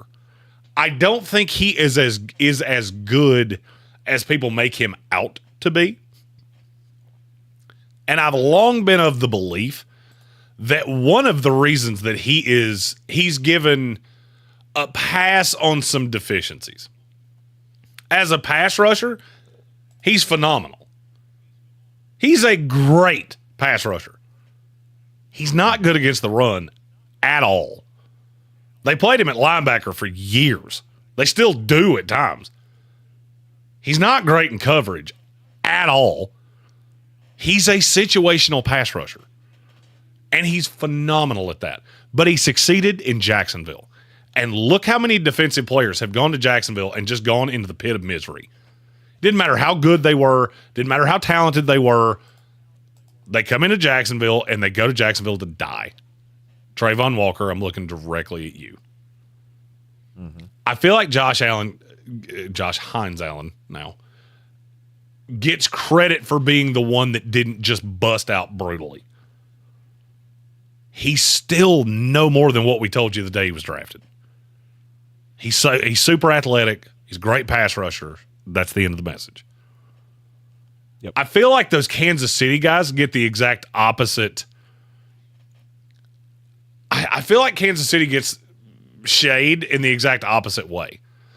They've taken so many guys in the first, second, third, fourth, fifth round that wound up being absolute dogs, that now they get dinged that it's the system and that just anybody could go into Kansas City and be a successful pass rusher or good coverage guy because they've had so many. And they've had so many guys leave that system and they go be successful in other places. It's not so much that just anybody could do it. They're that good of a drafting team. And so I think you get certain guys. Nick Bolton is the number one that I'm thinking of. Nick Bolton was in consideration to be on this list. But nobody ever talks about him. As he should have been. But nobody ever talks about him. He wasn't on the NFL list. No. He wasn't even considered for the NFL list. Because he's not flashy. And I feel like that has a lot to do with the guys that are unheralded. It's because they're just bring your lunch pail to work guys. I'm going in and do my job, and I don't really do anything outstanding. Right? Your I don't want to call it derision because it's not derision. Your assessment, your factual assessment of Josh Hines Allen, I think that's why he gets credit or more credit. Even though he's on a bad team, I mean, you still saw highlight after highlight last year of him killing quarterbacks. And that sways people a lot. I mean, he had 17 and a half sacks last year. Yeah. But nobody ever wants to talk about this. Numbers. He's been in the league for 4 years before that. He had a grand total of 27 before that. This is not like some just lather, rinse, repeat. Oh, he's been awesome since he got in the league. He's broken 10 sacks twice. He did it by half a sack his rookie year, and he had 17 and a half last year. Oh, by the way, that was in the season he had to get paid too. I don't know that Josh Hines Allen is the guy you saw last year drastically more than what he had been in the previous 4 years. I've told you 1,000 times, sacks can be a really misleading stat if you're not careful. Mm-hmm. And now I think people are putting this guy in, I don't remember where he was at on the NFL list, but I remember thinking it was high. He was in the 30s. I swear I thought he was. I have the list here somewhere. He was 35. He was ahead of Quinn and Williams. Mm-hmm. Like, to me, you would have to smoke a level of crimes that would kill the average person to write that down and not immediately go, that's dumb, and erase it. Right. Now, I get it. I'm biased. I'm a Jets fan. But you watch those two on tape, yeah, it ain't close. And Josh Hines Allen ain't the one that comes out on the better side of that. Mm-hmm. We also have to remember that this is a fan poll. This is just who the players are fans of. So any guy that just had a major season, that just got a major contract, I think they get bumped up on this list. Well, I mean, and players are notorious for falling in love with stats. Well, I mean, I think that's how you ended up with Tyreek at 1. Could be. It's because, I mean, he's just, I don't know. I feel like he's a very likable character. Can I give you my assessment of how you wound up with Tyreek Hill at 1? Yeah. This will not be a popular opinion, but I mean it with every fiber of my being. What do the vast majority of NFL players do in their spare time? go to the club. I don't know. What do they do? At Sports Tank ESPN. That was a terrible answer. They play Madden. Most fun player to play with on Madden is Tyreek Hill. I genuinely, and I will tell you this I know a lot of players in this league, and some of them do not know their head from a hole in the ground when it comes to what happens with teams that they don't play. But by God, they know who's fun to play with on Madden. And Tyreek Hill, over the course of the year, he became indefensible. And so you start seeing the stat line, and he's popular around the league, and you're playing with him on Madden. And that bumps him up there. I was shocked he was 1. I wasn't shocked he was really, really high on that list. No, he absolutely should be really high on the list. I have no problems with him being high on the list. He should be one of the first wide receivers that you get to, in my opinion. He's one of the first 5 I get to. But him being 1, is he 5th on your list? Yep. Oh, okay. You should know that because I was very, very vocal about that. I did not remember that. Your assessment there makes way more sense than mine of everybody wants to be Tyreek. Because he is so fast, he's so flashy, he's out there on social media, he's always at the forefront, right? He's a guy that tries to make himself be sort of a face of the league. One of the most recognizable guys in the league because of his outspokenness, and I think he's endeared a lot of players to him. And the fact that he's just an absolute freak when he has the ball in his hands only plays into that. Well, and the only thing I would caution you with the players list, always remember Josh Jacobs was 12 last year. Yep. Because he ran for 1,800 yards or something. Like he had that crazy season. And everybody knew him, and when it came time to do the survey, they went, oh, hell, Josh had a great year this year. We got to give him some love. I don't think many times it's more than that. That does certainly help. Because he ended up, this year he was on the list, and I think he just barely made the cut, didn't he? Did he make the list? I don't remember him making it. I have it up in front of me. Yeah, he was. No, he didn't. I was about to say, I don't remember seeing him on the list. Yeah, he was 12 last year, not even on the list this year. Yep. In the NFL, there were only 5 running backs that made the players list. Saquon Barkley was the last one, and he was 86. Mm-hmm. So that feels like a massive mistake as well. It is, which is why I corrected it on my list, and why we haven't talked about Saquon yet, but we will. But we will. You're in the Sportsocracy, and this is ESPN Asheville, 92.9 FM, 880 AM, and 1400. And Up and Vanish comes a brand And we're clear. investigative true crime podcast, Flashpoint. Listen as they explore the homegrown terrorism threat through the lens of the Atlanta Olympic bombing and its aftermath. There is a bomb in Centennial Park. You have 30 minutes. Listen to Flashpoint on America's #1 podcast network, iHeart. Open your free iHeart app and search Flashpoint to start listening. If you or someone you know is having thoughts of suicide or experiencing a mental health or substance use crisis, 988 provides direct connection to free, confidential, and compassionate support. When you call, text, or chat 988, you'll be quickly connected to trained crisis counselors who will listen to your concerns, provide support, and connect you to additional resources if needed. There is hope. The Lifeline works. You are not alone in crisis. For 24/7 confidential support, just call, text, or chat 988. Febreze. As a rideshare driver, I love keeping my car smelling fresh and clean. So when I'm driving, I only trust new Febreze car vent clips, now with 3 times greater scent control, because it's that little touch that sets me apart. I can turn the intensity down for subtle freshness, or I can turn it up for when I want lots of scent. So whether it's set to low, medium, or high, with new Febreze car, I know my car's going to smell amazing, which keeps my driver rating right where it belongs. Picking up! Oscar! This is the story of the one.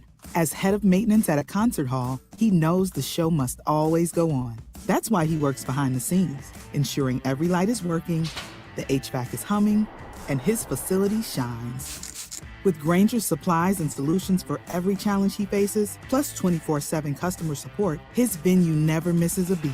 Call quickgrainger.com or just stop by. Grainger, for the ones who get it done. There's a lot of talk about heroes these days. Hey, buddy, wanna go fishing? The folks in the funny outfits with superpowers and spandex. All right, buddy, let me help you. But at Ingalls, we know that a lot of our heroes Now you look like a pro. are a little closer to home. They're the ones who give us what we need for those everyday adventures.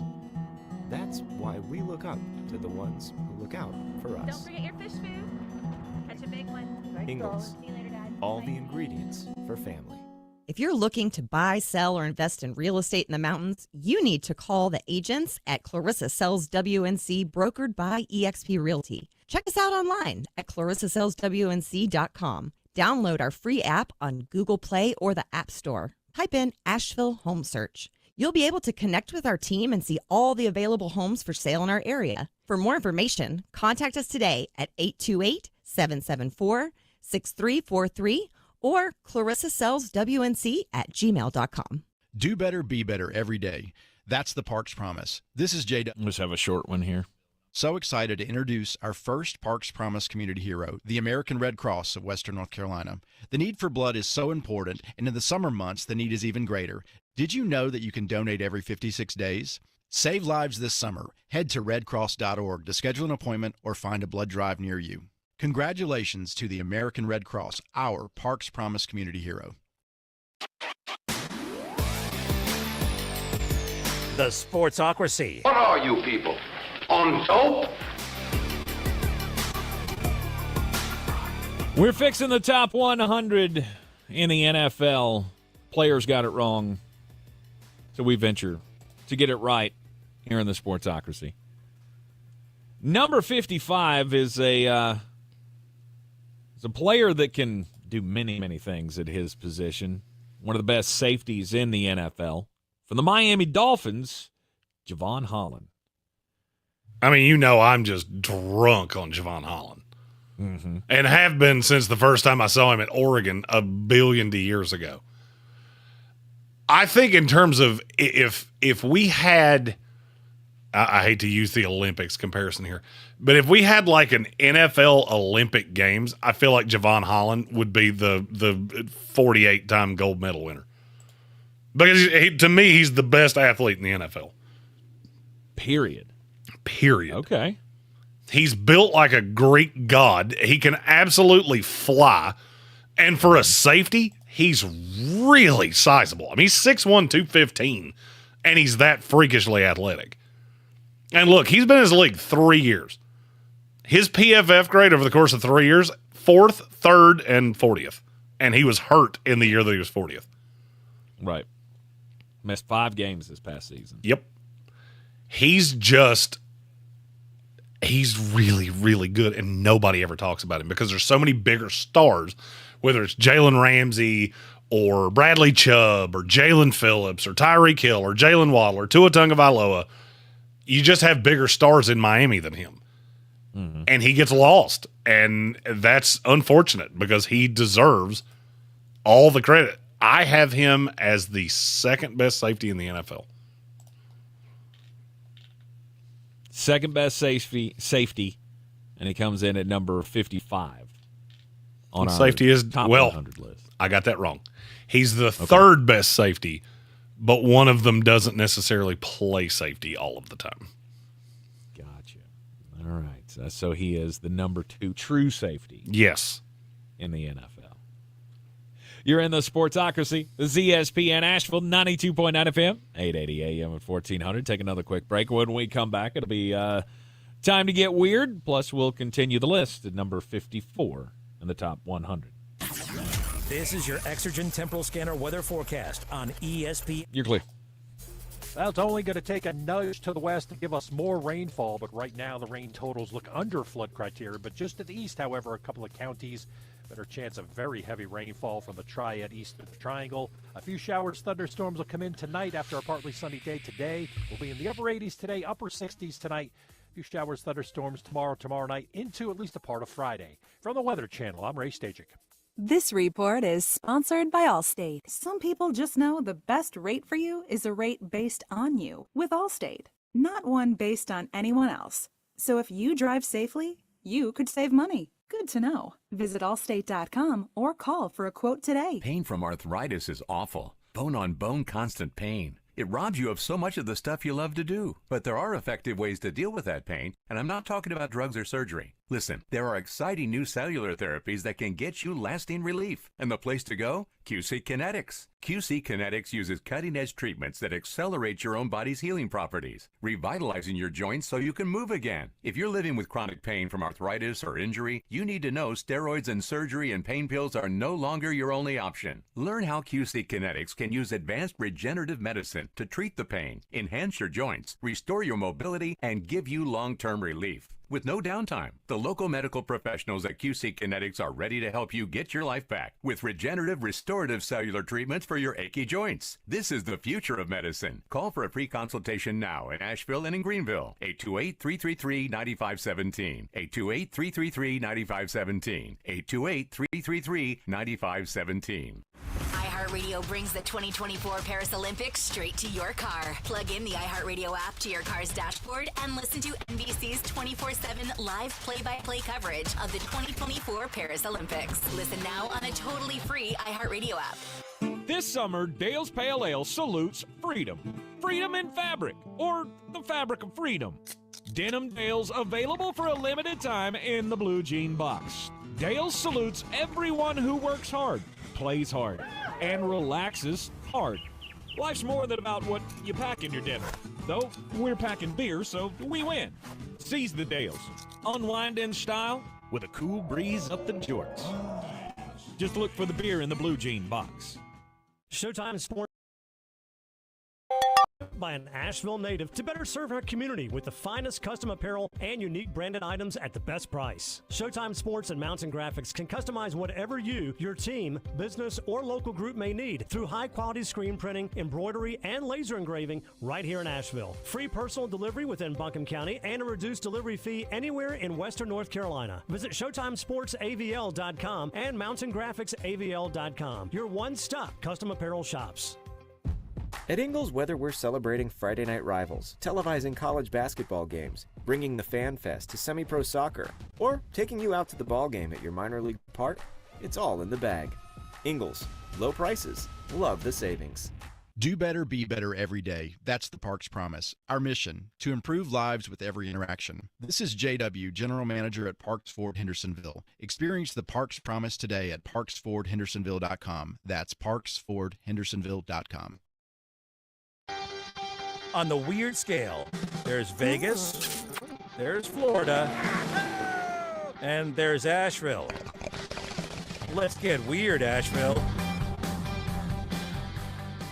Now back in the Sportsocracy inside the Ingles studio, I'm Tank Spencer and Jeremy. In today's weird news, the Minnesota Zoo is in some trouble right now, or at least the bird handlers at the Minnesota Zoo are in a little bit of trouble because they've been doing some flight training. So they've got their birds, and they have the, as one of my favorite movies of all time ever put it, they have the bird show. Bird show! The bird show! The amazing bird show! The wonderful bird show! The bird show! And they're training for the bird show. They've got this Eurasian eagle owl that they're trying to, train it to fly around the from post to post or whatever for the bird show. The problem is when you're trying to train a bird that doesn't have like a rope attached to its leg or something like that, it has a tendency that it could just fly wherever it so pleases. They got in trouble a couple of years ago because they were training one of these birds, same kind of a Eurasian eagle owl. It got away. They found it days later dead on the side of the highway. Unfortunate there. fast forward 2 years later, I don't know if it's the same bird trainer or not, but they took this eagle owl out the other day for the training. It got away. It didn't have, I guess it didn't make it as far as the last bird did, because this one didn't make it out of the zoo. This one flew into a tiger enclosure and got eaten.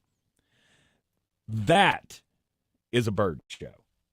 I feel like that's what we should be signing up for that at zoos. If zoos had more of that, like real nature stuff, I would be more inclined to go. Show me a little bit of that call of the wild stuff. Stuff that I can see that giraffe over there standing there doing nothing. Sure, I could feed it some lettuce or something. It's weird, and I don't want to do it again. Now, you show me an enclosure where a giraffe's getting chased down by a lion. Hey, now, you can spike the tickets. That's extra revenue.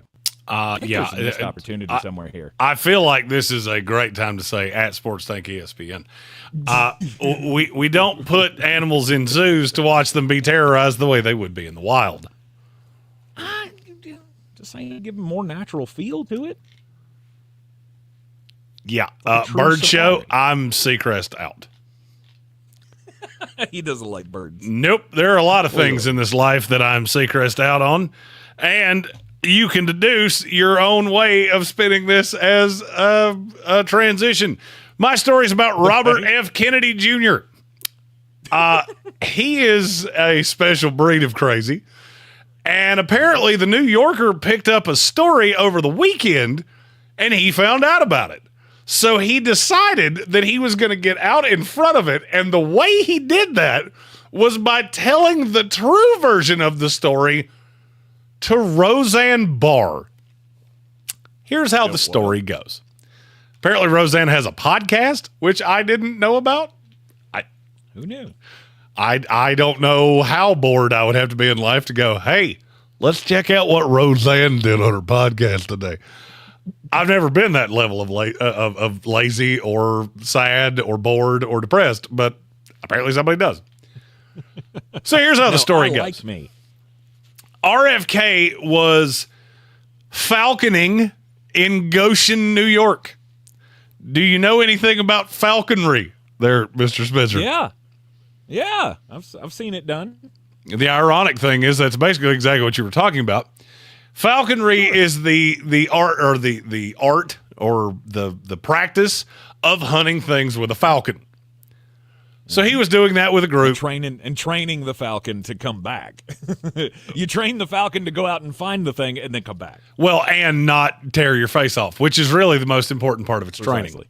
So he was driving into New York City, and RFK told Roseanne that as that was happening, a young woman in front of him hit a young bear and killed it.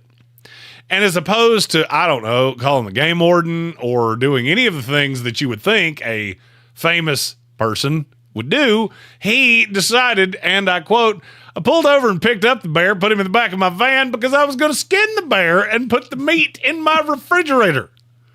He notes that the practice is legal in New York under certain circumstances.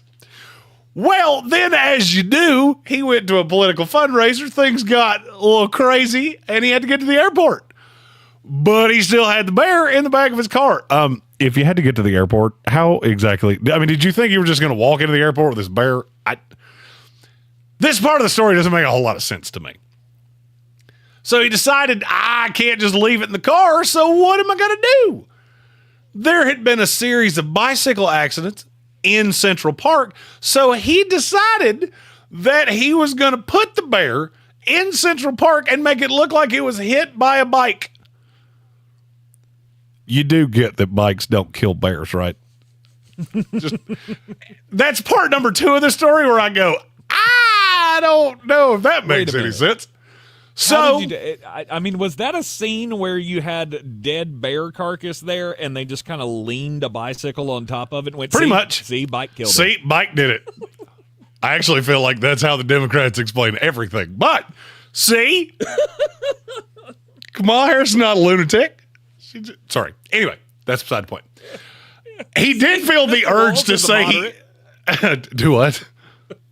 I said, see, Mr. Walls, he's a moderate. Some people's socialism, other people's neighborly. Anyway, he did feel the urge to clarify that he hadn't been drinking, unlike his acquaintances.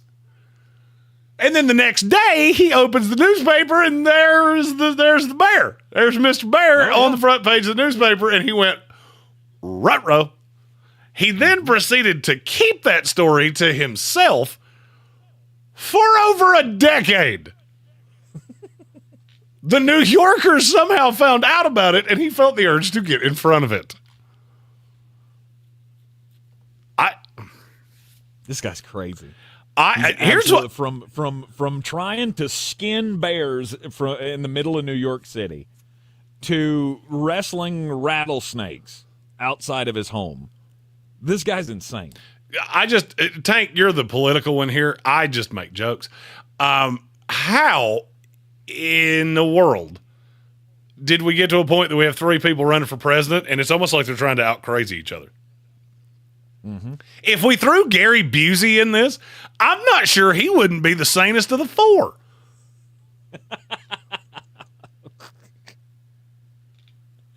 It is a joke. Our whole political buttered theater sausage just is an what's absolute it? joke. It's on my plate. Get it off my plate. You're doing buttered sausage. You know what? You know what's not a joke, or maybe a joke. I don't know. We'll just have to wait and see. Don't fall for it.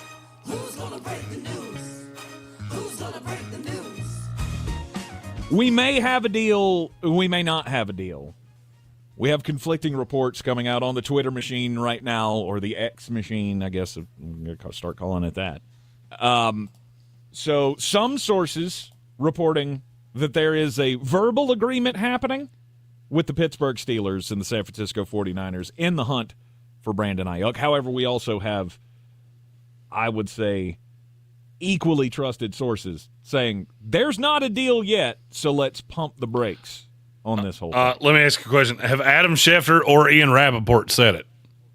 Neither of them have said it. Have any of the sources that I use to report things like this told me that this deal is done yet?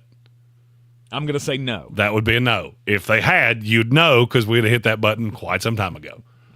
Right. Just be wary. I got a text a few breaks ago that said, don't believe everything you read on the internet. Mm-hmm. Apparently, the framework of the deal, I believe, is done in that San Francisco and Pittsburgh have agreed on compensation. That's not really the biggest problem. You got to come to an agreement with him on a deal, and I don't think that's going to be easy. Not saying it won't happen. Very well could. Yeah, right. But it is not done yet. Also, just seeing this roll across the old X. I figured we'd just give him a quick shout out before we move on here in the NFL Top 100 list. The Biletnikoff Award watch list is out, and our very own Caden Robinson is on it. Appalachian State wide receiver Caden Robinson.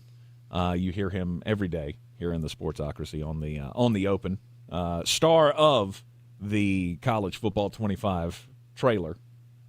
Caden Robinson named to the watch list. He is a preseason all-conference selection there. And he indeed could not wait to play with himself every day. Indeed. First team preseason, all Sun Belt, and now named to the Biletnikoff preseason watch list out of Appalachian State. So congratulations to the former AC Reynolds Rocket and Christ School Greenie for making some waves up there in Boone. The NFL Top 100 list, we continue to fix it with our very own Top 100 ranking here. Number 54, he has the voice of an angel, and he's not a kicker. Jordan Mailata. I think he might be the most underappreciated player in the NFL. When you saw this list, he was the first name you said that you basically said, I didn't even consider him. He was. I was like, his name didn't even cross my mind when I was thinking, who's in the top 100. Never did I think Jordan Mailata. Why? Why did you not think about him? Because he's so, I guess, like you said, he's so nondescript. My mind goes to so many other places. If I got to get this guy on the list, and I got to go through all of the defensive ends, and I've got to go through all of the wide receivers and get all of the running backs that I can and the quarterbacks. And you just don't think about offensive linemen that much. And outside of the top, 4 or 5 names at the position, it kind of gets lost in the shuffle. So basically what you're telling me is it's not sexy to have, 10 to 15 offensive linemen on the list? Is that where you're headed with that? No, it's not. You know what else it's not? Accurate. Sure. If you had 16 quarterbacks, the way the NFL list did, you're wrong. If you're telling me that 16 of the top 100 players in the league are quarterbacks, you need to sit down before you fall down because you are so drunk that I'm not sure how you're still breathing. Jordan Mailata 100% deserved to be on this list. And frankly, I'm not sure I'm high enough on him. But having him off the list, that invalidated the NFL's list off the jump. That was one of the top 3 players that I went, he's not on it at all. Don't really need to see anymore. Mm-hmm. You want to surf for clicks? That's on you. It's also disingenuous as all get out. But it's also a popularity contest. Which is invalidates the list for me. Sure. I'm not trying to be popular with anybody. I'm going to put these out over the course of the next couple days. If there's a player that you think I should have put on the list, feel free to throw it out there. I'll tell you why I didn't. I'm not going to tell you you're wrong. I just don't agree with you. But to have 16 quarterbacks, and I can't remember the exact number they had of offensive linemen. I remember thinking it was insanely low. They had 7 offensive tackles and 2 guards. They had 9 offensive linemen in the top 100 players in the NFL. That's dumb. Yep. They had more safeties than they had total offensive linemen. That's ridiculous. Jordan Mailata coming in at number 54. And number 53. Matthew Stafford. Ironic that we were just talking about quarterbacks because this is the second one on the list for me. Mm-hmm. Mm-hmm. Or no, this is the first one on the list for me. Excuse me.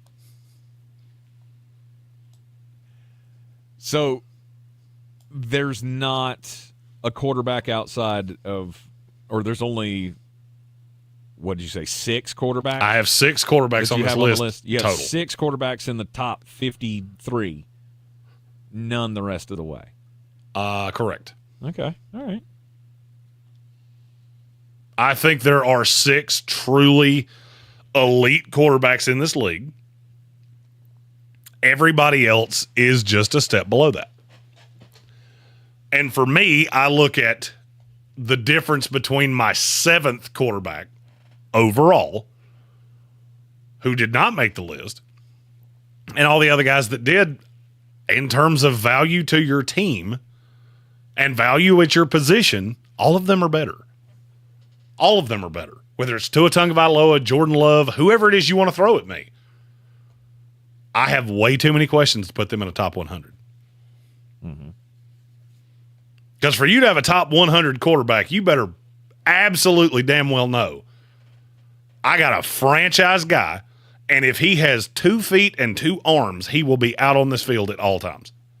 And there's nothing he can do to change that.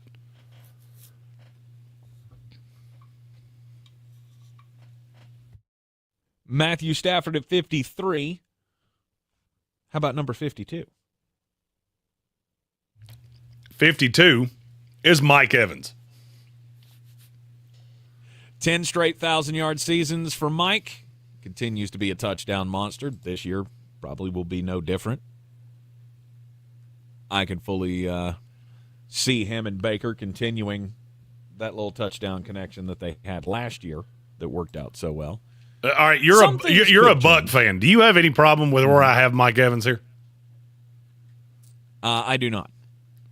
Why is it that every one of these lists either has him way too high or way too low? There's no in between.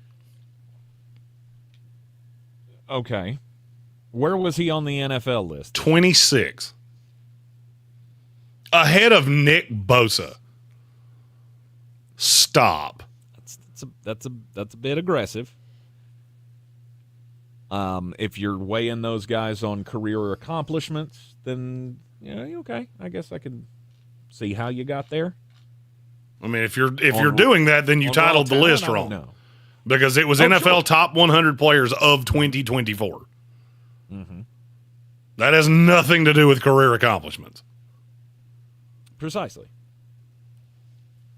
That is way too high for Mike. I love the guy. But I struggle where to place him among all the young guys. Right? All the young wide receivers that have popped onto the scene. I don't think he's better at the game, more experienced at the game. He's maybe different. More sure-handed, maybe more, just he's had more experience at the job.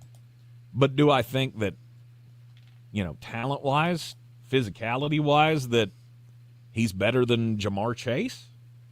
That's hard for me to square. I do not have him in front of Jamar Chase.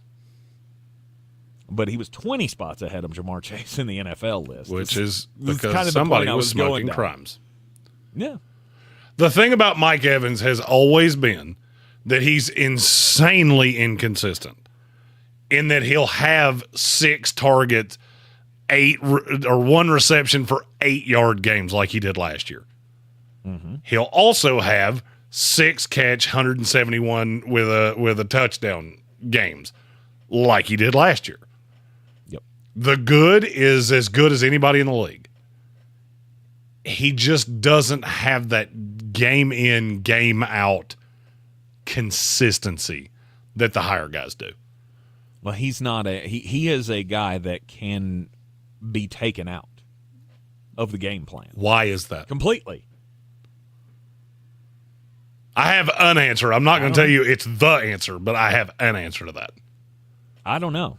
I do know when he goes up against Marshawn Lattimore with New Orleans, that dude is not only physically able to shut him down and mitigate the size advantage that he typically has against other corners, but he is so in his head that he can't get away from it. That's because that's a big physical corner, and he's a big physical wide receiver.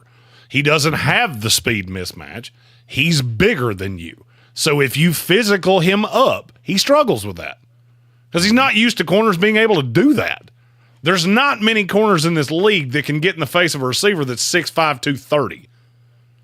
And, by the way, a guy that looks exactly like Justin Harvey. If you're a member of DC Streams, our official way to watch television here in the Sportsocracy, Justin Harvey and Mike Evans, I swear to God, they're brothers. I think it every time I see Mike Evans. There's Justin Harvey. Wow. Huh. I've told him that before, too, of like, you two look so much alike. It freaks me out sometimes. That is funny. He is an amazing player. He is one of the best wide receivers in the league. But I don't think you can, with a clear conscience, say that he is one of the top 30 players for this season. At some point, that drop-off will come. And the closer and closer he gets to the end of his career, already being 30 years old, getting ready to turn 31, he'll turn 31 before the season starts. Mm-hmm. Nobody's ever done what he has done. Yes, we know that. Well, But and still, I think he will age reasonably well, too, because you don't really have to worry. It's not like he's going to shrink. He will still be able to out-physical guys for several more years. Mm-hmm. One of the reasons that receivers atrophy so quickly is because they're not as straight-line fast anymore. You don't have that problem. No. But I couldn't have him any higher than this. I was just curious to see what your thoughts on that were as a Buck fan and an apologetic Mike Evans homer. I did a top 100 as well, and he was in the 40s for me. So I had him a little higher than you do. This is about right where he needs to be. Number 52 on the top 100 list, NFL players for 2024. This is the Sportsocracy. You're listening on ESPN Asheville, 92.9 FM, 880 AM, and 1400, everywhere on the iHeartRadio app. We'll be right back after the top of the hour. She posted about us just now. Clear.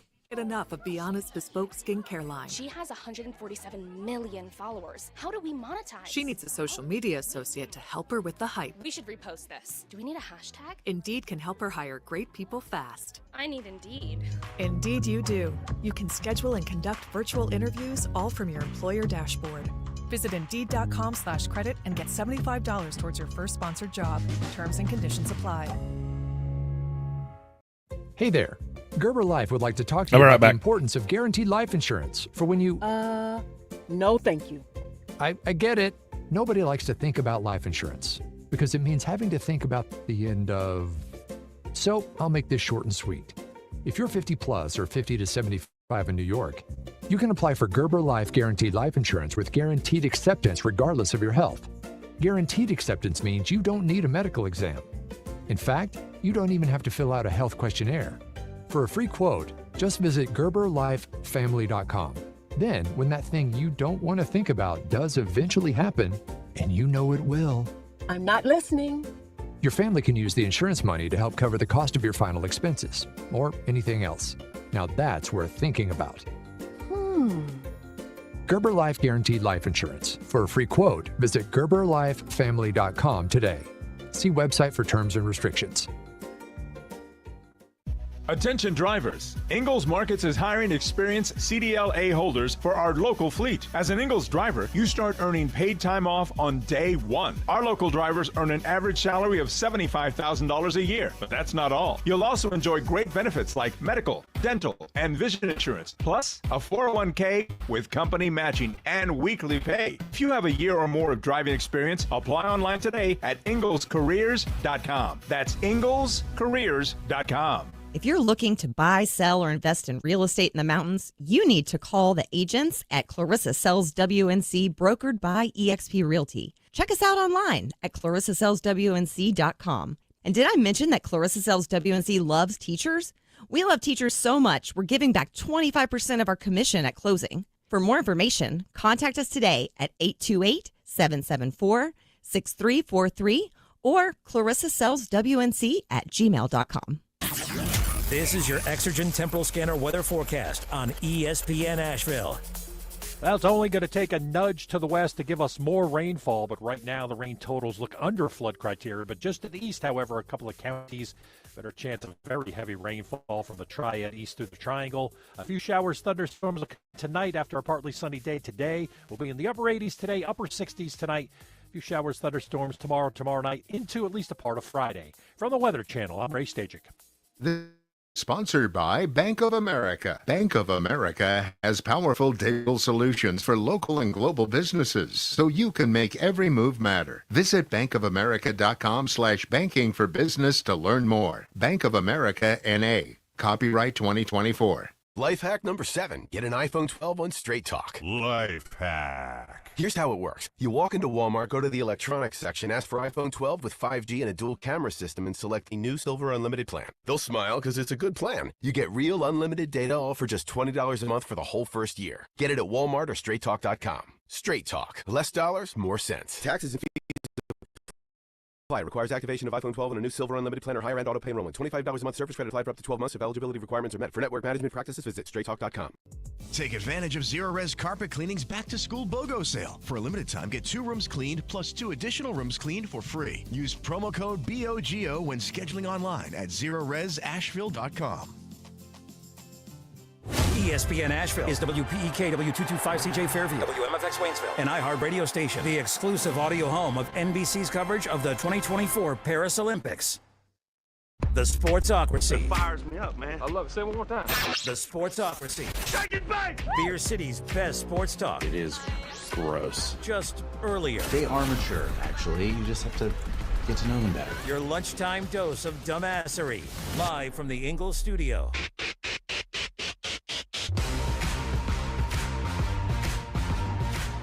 It is ESPN Asheville, 92.9 FM, 880 AM, 1400. The Sportsocracy, heard everywhere on the iHeart Radio app. You can listen live or on demand. You can also watch us on YouTube. Go to thesportsocracy.com, click the live video link, subscribe to the channel, and join us in the chat. I'm live in the Ingalls studio. Jeremy live from Mullet Manor here on a Wednesday afternoon. One thing I'm really going to miss about leaving Mullet Manor for the NFL season, the inability to have food just land right at my front door that I can inhale in a break. Yeah. Oh, do you do that a lot when you're here? I do, but it's a lot harder there because you never know where somebody's going to put it. It might be at the sales building. It might be at the back door. Brian Hall might have it. It might Hubu might have it out in the woods. That's decided to make iHeart Asheville their homestead. Here, I order Colonel. The chicken breastises are on my front steps. I ate a full one during the break. By the way, big ups to KFC. I know what you did.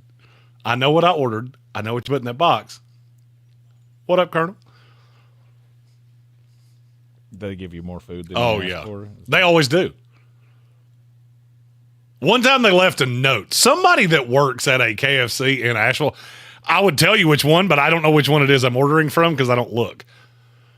Somebody actually left a note in the bag one time that said, "Love the show," and there were just numerous chicken breastises in there. Nice. Okay, so we got a fan somewhere. Like, what up, Colonel? Working at the KFC. What up, Harlan? All right. Doing big things, Harlan Sanders. Should I start name dropping every time I order from a KFC? Should I? By the way, I'm the host of that radio show. You should send me stuff. I don't know. By the way, if you've ever wondered why Jeremy talks so much about what he eats, it's because you would be shocked how many times people give me way more when I order stuff like that. Because Jeremy Greene is my real name. Like, I don't use a fake name. Mm-hmm. Right. I didn't really realize how many people do use a fake name. If I had that to do over again, I probably would have. Used a fake name? Oh, yeah. What should Jeremy's fake radio name be? Max That sounds Power. like a contest that we should run. I used to work with one of those. Trenton Steele. I used to work with a Max Power. Did I think he did the lunchtime show on the equivalent of Star, so like the hot AC station, the pop station. When I was down in Charleston, Max Power. Dextrose cinnamon stick. There we go. That's what it should be. What? Dextrose cinnamon stick. Reading the labels of things now? No, I actually just Googled funny people names. Xanthan gum. I just Googled funny people names, and two of the first five that popped up were Dextrose cinnamon. Dextrose cinnamon. Dextrose cinnamon Is that a stick. first and last name, or is that a first and middle? That would be two first names. Huh. I turned it into one great big name. The Sportsocracy with Dextrose cinnamon stick. It sounds like that's definitely a celebrity's kid. I mean, it's not as creative as Martin, East West, or Northwest. North. I mean, what up, North? Yeah. Fixing the top 100 in the NFL. We're almost halfway through the list. This is the official halfway point. Number 51 on the list for 2024. We're fixing the mistakes of the NFL players who got their top 100 wrong. Number 51 from the Tennessee Titans. L'Jarius Sneed. L'Jarius Sneed. I am dumbfounded that he wasn't on the NFL list. In a league where so many guys That have is to go shocking. up against him, how in the world did he not get in the top 100? Well, corners got screwed on the NFL list, on the players list, because Jalen Johnson wasn't on it. Mm-hmm. L'Jarius Sneed wasn't on it. Trent McDuffie wasn't on it. Huh? Jalen Johnson's already happened. That's a L'Jarius lot Sneed's of happening hatred. right now. Trent McDuffie is still yet to come. Right. For me, I don't get it. I don't see how a guy that's that good in the league, a guy that's that good at a position that's that difficult, how does he not get some form of love? I mean, I get last year. He wasn't as good last year as he had been the year before. He was still good. I don't understand it. And I don't think that I ever will.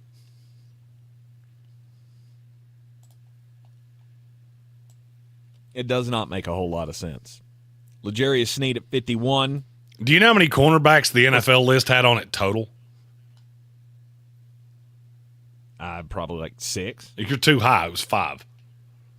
5. The highest corner was Jalen Ramsey, who barely made my list. Deron Bland, who did not make my list, was 2. Sauce Gardner was 3, which I can't say that without laughing. Patrick Surtain II was 4. And the last one was Reek Woolen, who also didn't make my list. Not a lot of love for the corners. 9 of them winding up in the top 100 for us. Yes. Here in the Sportsocracy, with more to come. So at number 51, L'Jarius Sneed. Number 50, Demario Davis. New Orleans Saints linebacker.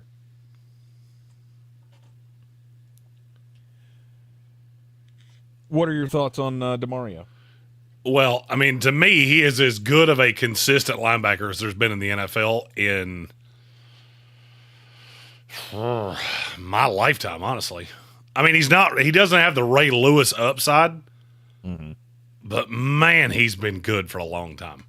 Demario Davis I feel the same way about him that I think you do with Frank Gore. I'm going to fight that he should be in the Hall of Fame in spite of the fact that I know he never will be. Yeah.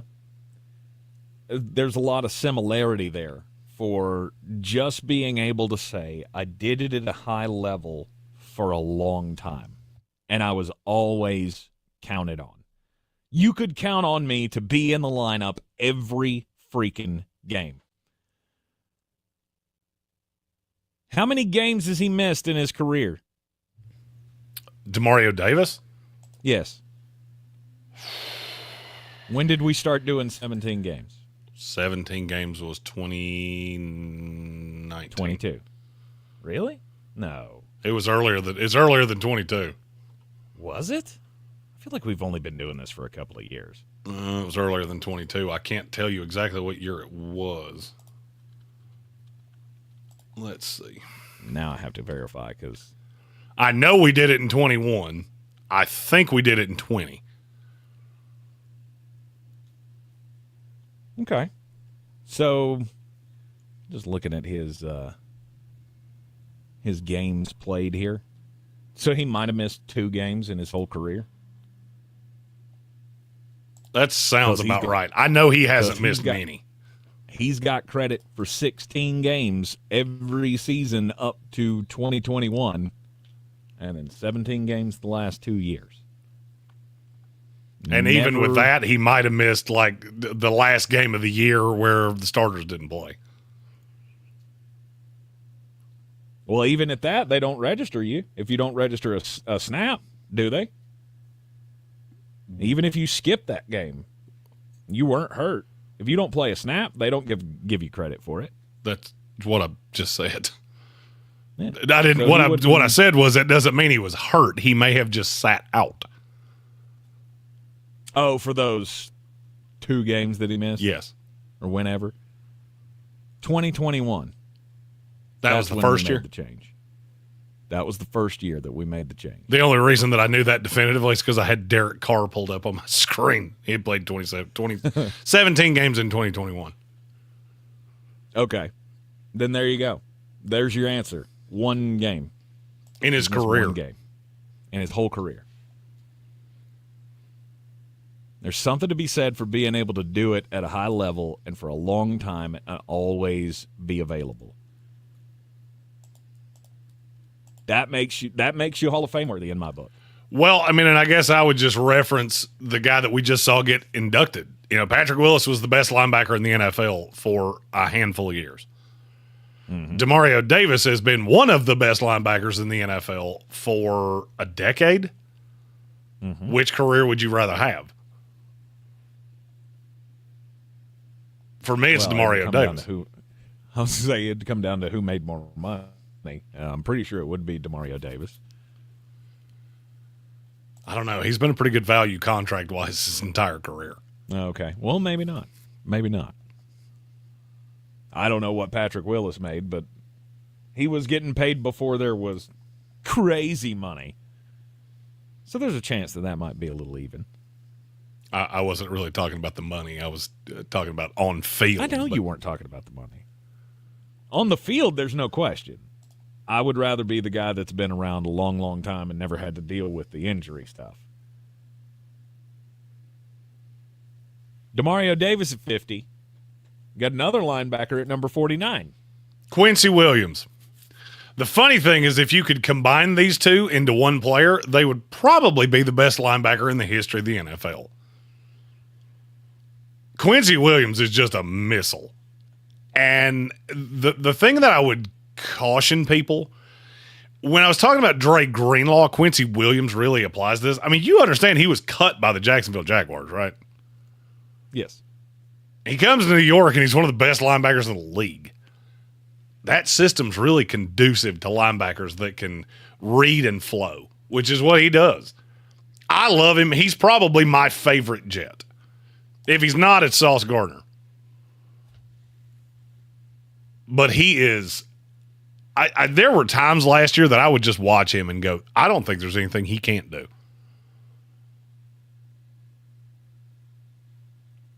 Coverage, rushing the passer, creating turnover opportunities, and just being a tackle monster. He is a phenomenal tackler. And then you get him out in coverage, and he's one of the best in the league. And, man, when they send him, they don't send him very often as a pass rusher, but when they do, he's just a missile. I was going to say they don't need to. Yeah, it does help when you have 17 defensive linemen. Mm-hmm. You have to send linebackers less when you have that many guys. Right. He's one that I was shocked at where he ended up on the NFL Top 100. He was in the top 35. He was 31, I believe. 31?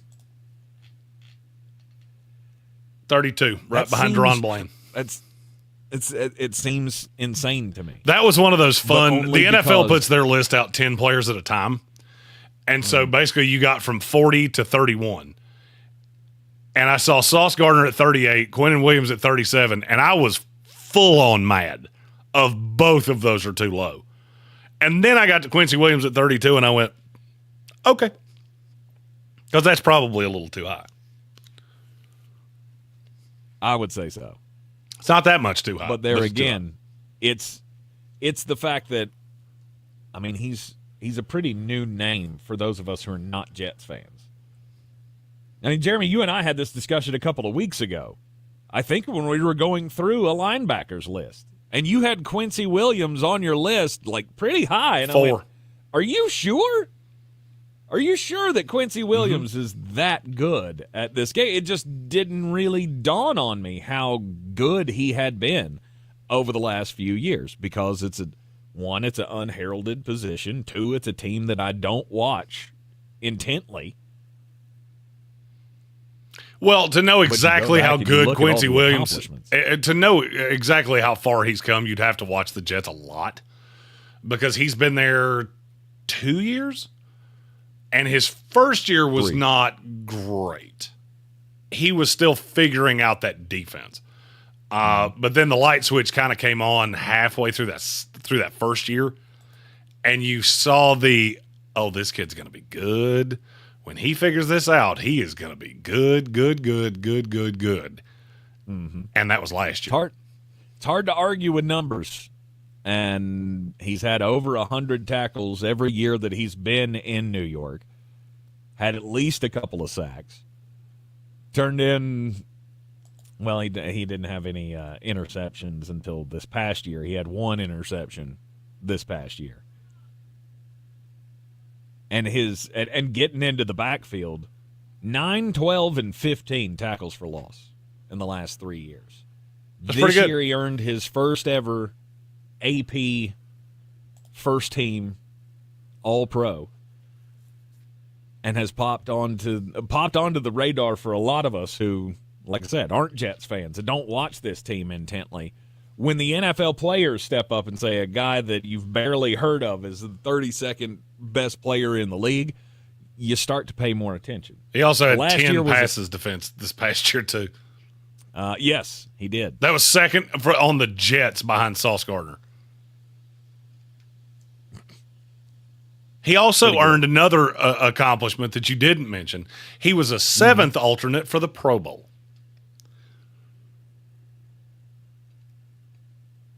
First team All-Pro. First team All-Pro, 7th alternate at his own position for the Pro Bowl. Uh-huh.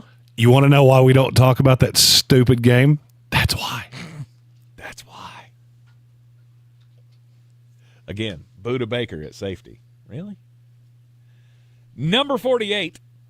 That Buda Baker thing has really just messed up your brain. You mention that every time we talk about the Pro Bowl.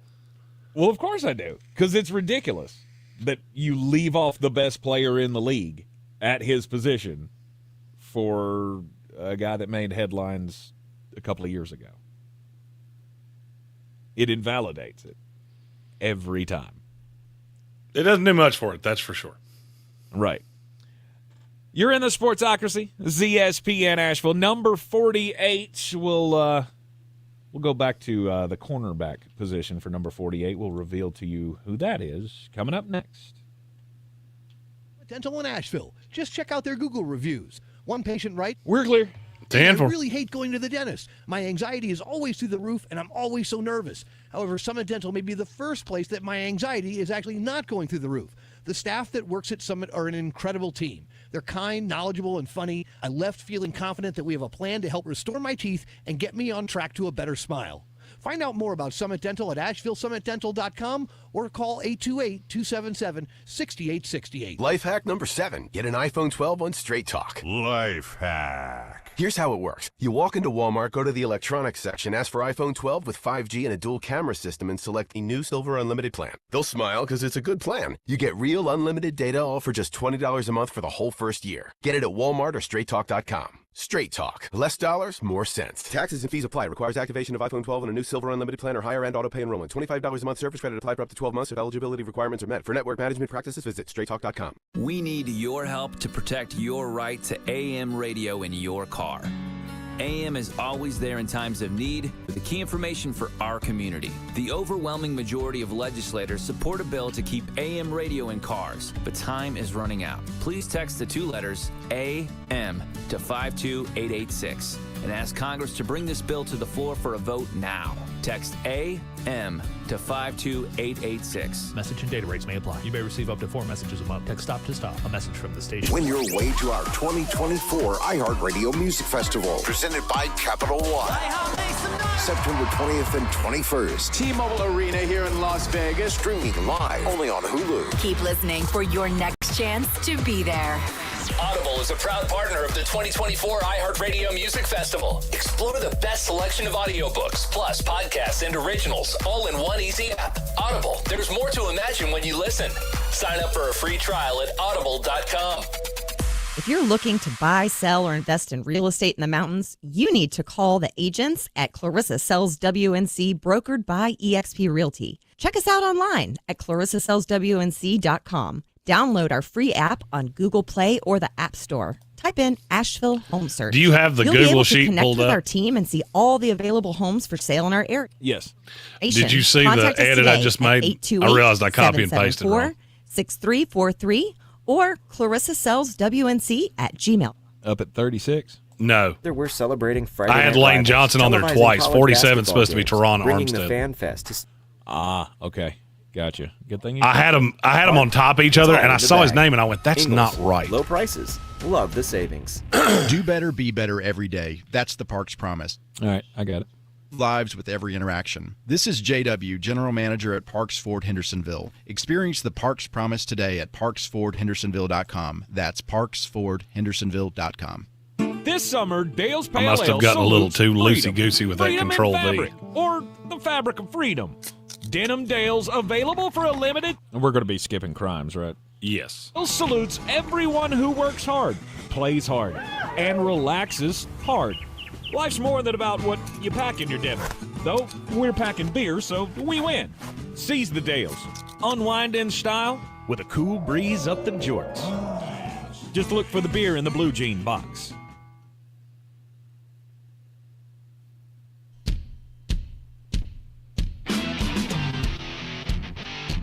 The Sportsocracy. You were just dumbing a bag of hammers.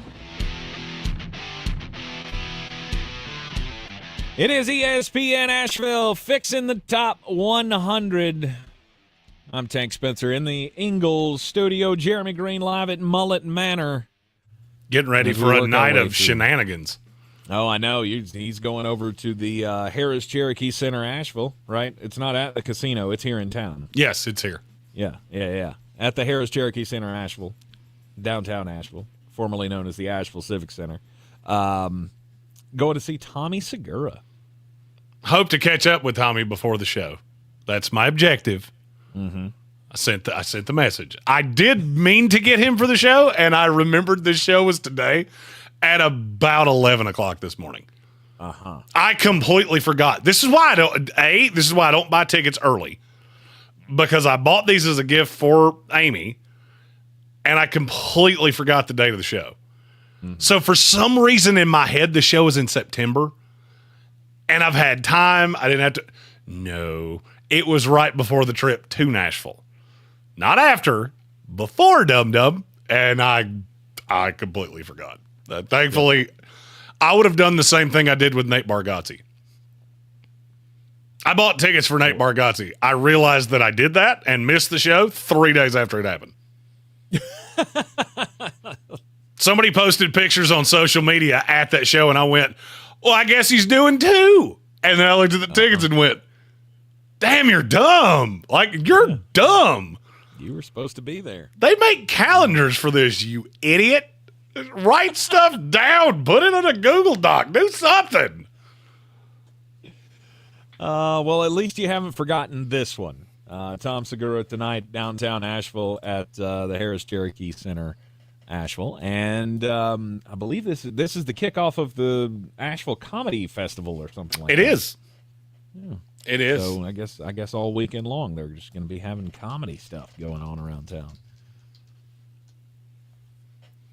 Tommy's the only one that I've ever heard of. So really, I hadn't really looked into going to anything else. We're fixing the top 100 in the NFL here in the Sportsocracy. And number 48, we're going back to the cornerback position, to the only guy worth talking about on his team. Pat Surtain II. When I think about, I think years from now, when we think about players who wasted their careers with terrible teams, unless there's a change coming for Patrick Surtain, he could definitely be high on that list of a guy who was really good at his position, could have been great, could have got the recognition as a great player with a better team. But so far, his NFL career has been just mired in the disgusting display that is the Denver Broncos. Well, and I feel like he doesn't get the credit he deserves because that team is so bad.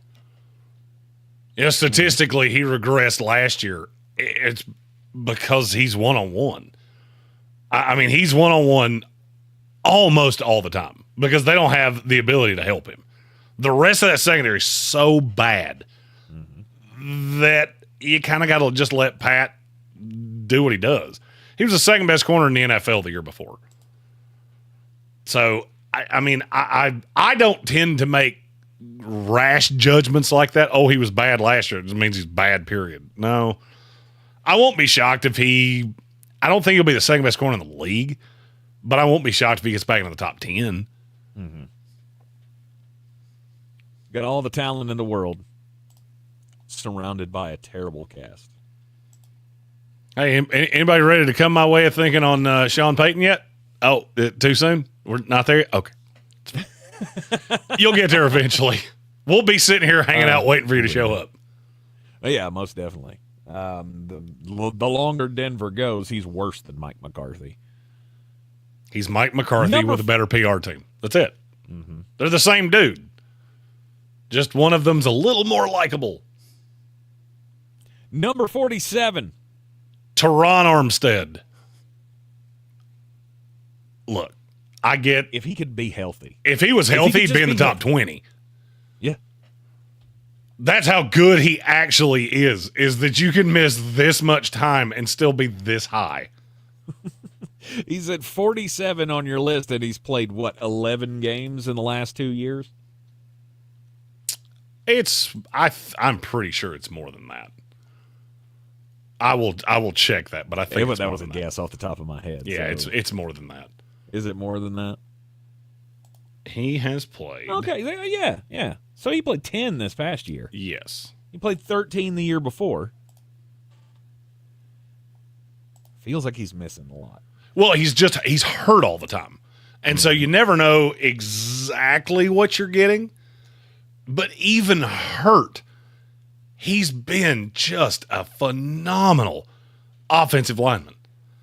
I'll give you a point of reference here. His first year in the league, his PFF grade was 76.3. That's the lowest it's been in any year other than 2021. 2021, he was a 75.9. That was still good enough to be the 26th best offensive lineman in the league. Mm-hmm. He's never been lower than that. And that year, he only played 8 games. Mm-hmm. He was hurt the whole year. When he's on the field, he's special. You just have to know. He's one of those guys that's so hard to build an offensive line around. He played 524 snaps last year, total. That was in, what did you say, 13 games? 10 games. 10 games. So, I mean, even games where he's playing, you're having to mitigate his snaps. He's also 33 years old. But he's still really, really good. Mm-hmm. And he comes in here inside the top 50, number 47 overall. How about number 46? Hey, we don't go far. Jalen Waddle. Same team. Number 2 wide receiver for the Dolphins, Jalen Waddle. How many teams in the NFL would Jalen Waddle be the number 1 wide receiver for? Oh, I'll say a conservative 20. I'll say a conservative 26. I'll give you Minnesota, Cincinnati, Dallas, his own team in Miami, Detroit, Philadelphia. Other than that, he'd be the one.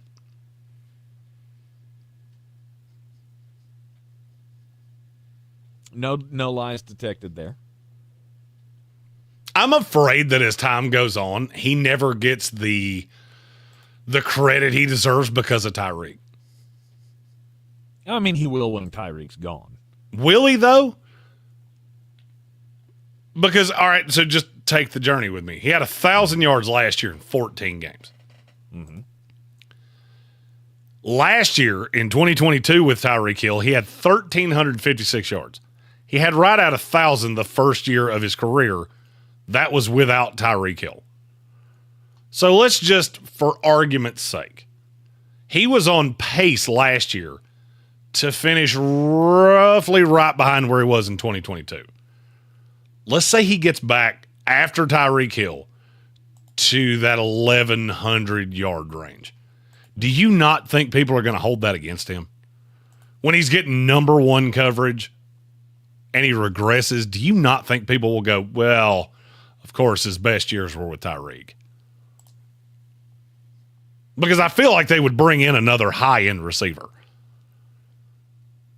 You would think so. This Mike McDaniel offense has kind of proven itself that for it to run the way it's supposed to, you need two. Mm-hmm. I'm afraid that that's always going to be something that hangs around on him. Probably. However, if he starts turning in more touchdowns when Tyreek leaves, that'll be a good way to ease that a bit. And it very well could still, be. If he was still having 1,100 yards and 4 touchdowns when Tyreek leaves, then yeah, I think it becomes more of a discussion of, man, we thought you were a number one, and these are really good numbers, but it's not what we expected.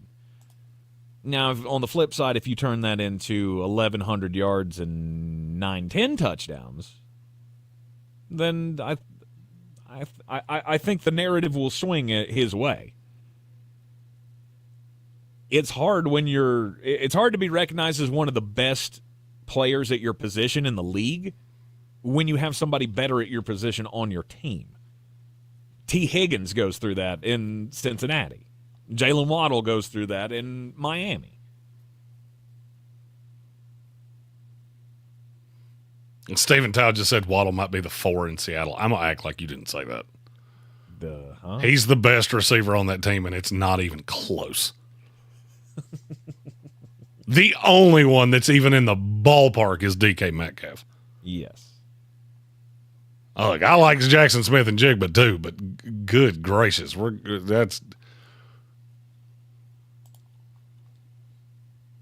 I still feel like he would be.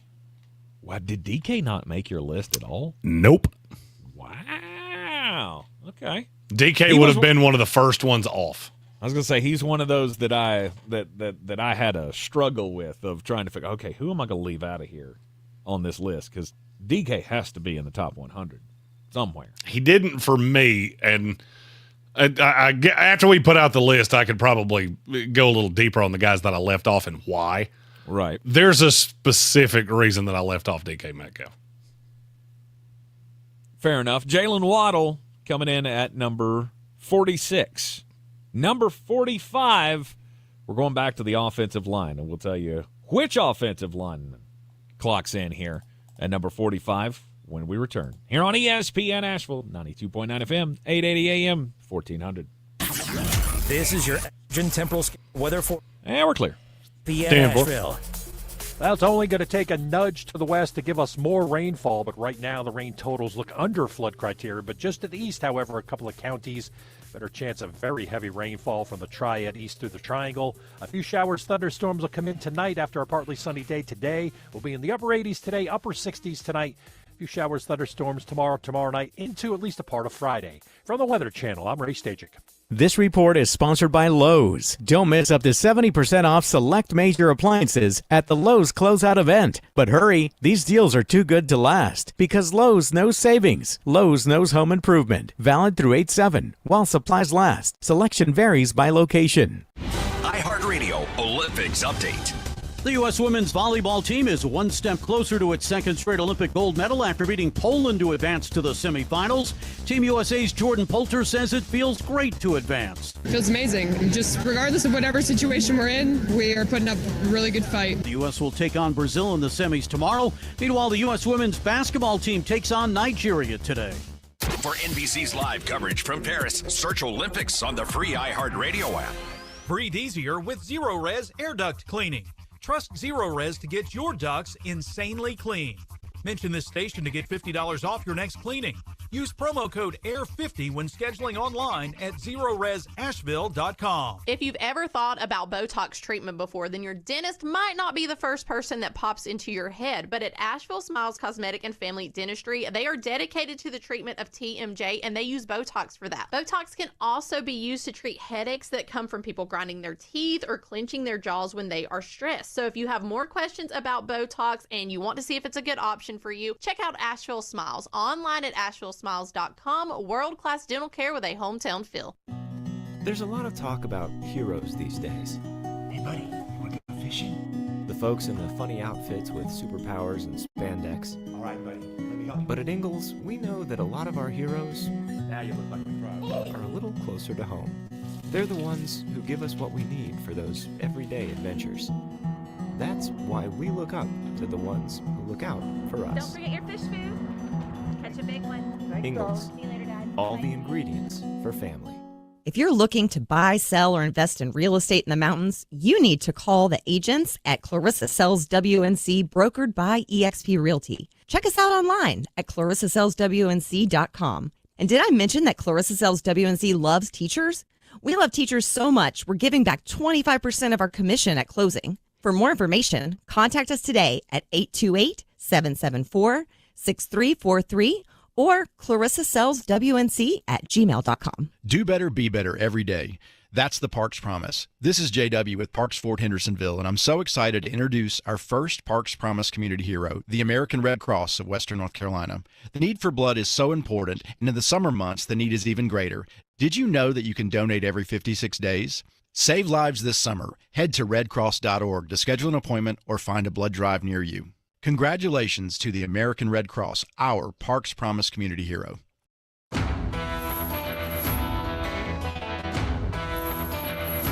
The Sportsocracy. These guys are a f***ing disgrace. We are back in the Sportsocracy on ESPN Asheville.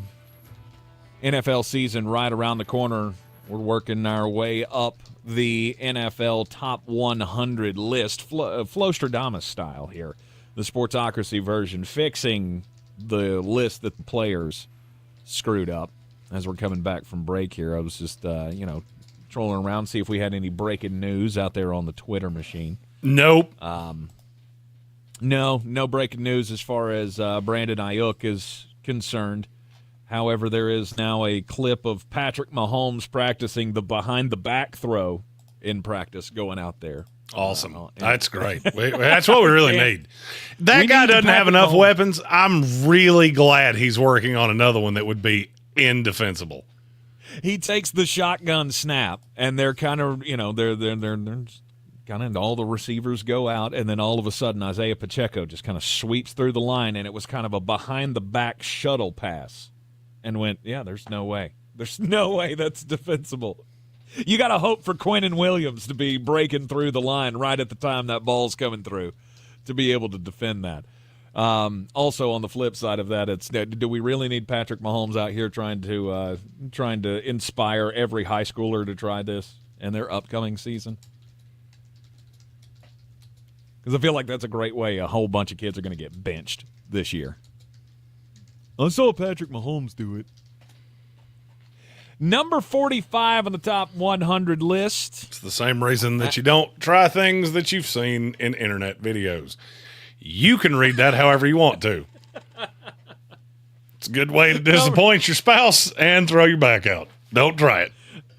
Number 45 on the list is one of those Detroit Lions offensive linemen. Frank Ragnow. Mm-hmm. I would love to find some way to explain how he wasn't on the NFL list. I can't do it, and so I'm not going to try. There was not one center on that top 100, and that is dumb time. It is dumb time.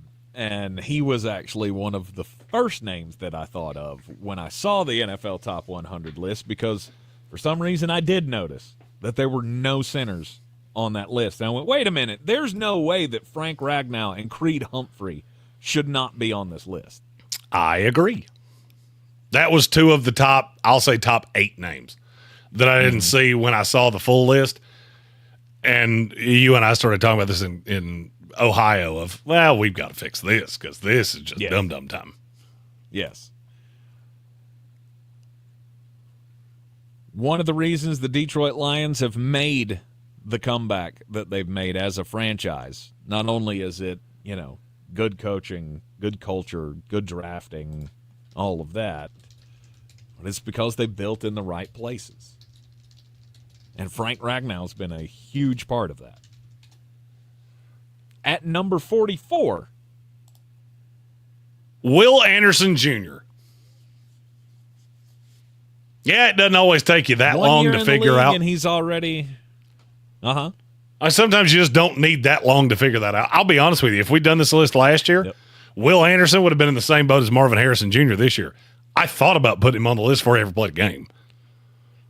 Okay. So you come out and you were that good last year. You spurred that much of a defensive movement in Houston. Yeah, you belong on this list. Mm-hmm. You just do. He's that good. And I'm telling you right now, if you want to talk about somebody to really start buying futures on, Will Anderson's that guy. Now that he's got Daniil Hunter on the opposite side, buddy, that team's going to be good. Made the Pro Bowl last year. He was the Defensive Rookie of the Year as well. 7 sacks, 10 tackles for a loss, 22 hits on the quarterback as a rookie.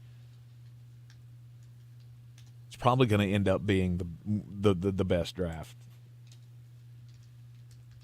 obviously, in the history of that franchise. You claimed a quarterback whose name we have not said yet. And Will Anderson, 2 top 50 players in one draft.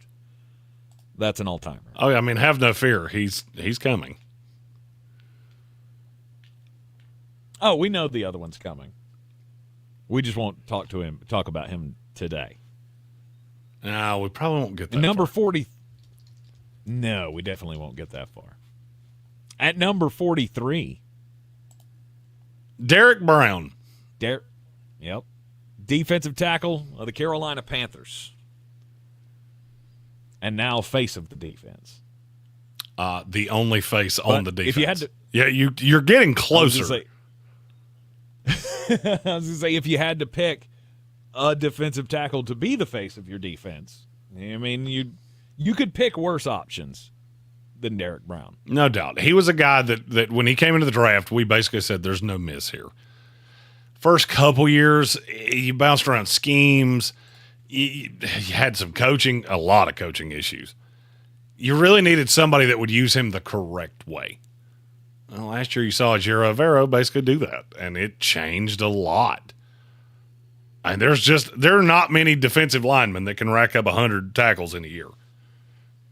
Mm-hmm. Thing that still bothers me about him is that the sack numbers are not there. How many sacks do you think he has in 4 years without looking? I would say he's at 11. You're too high. Really? He has 8 sacks in 4 years.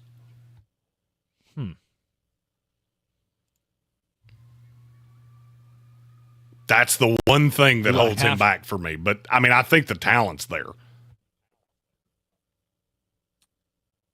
There's no doubt that the talent is there. Question is, will he ever have sack numbers? And when you think about defensive tackles, I mean, that's not really a line that I really need to say that you're an elite tackle. Some guys just don't do that. No, but we thought he would when he came in the league. Backfield. I never once thought Derek Brown would be sitting at this point 4 years into his career. But he's so good against the run that it makes up for all the rest of it. Mm. And he does get pressure. He does move pockets. The thing that scares me is how is that going to get better with no Brian Burns?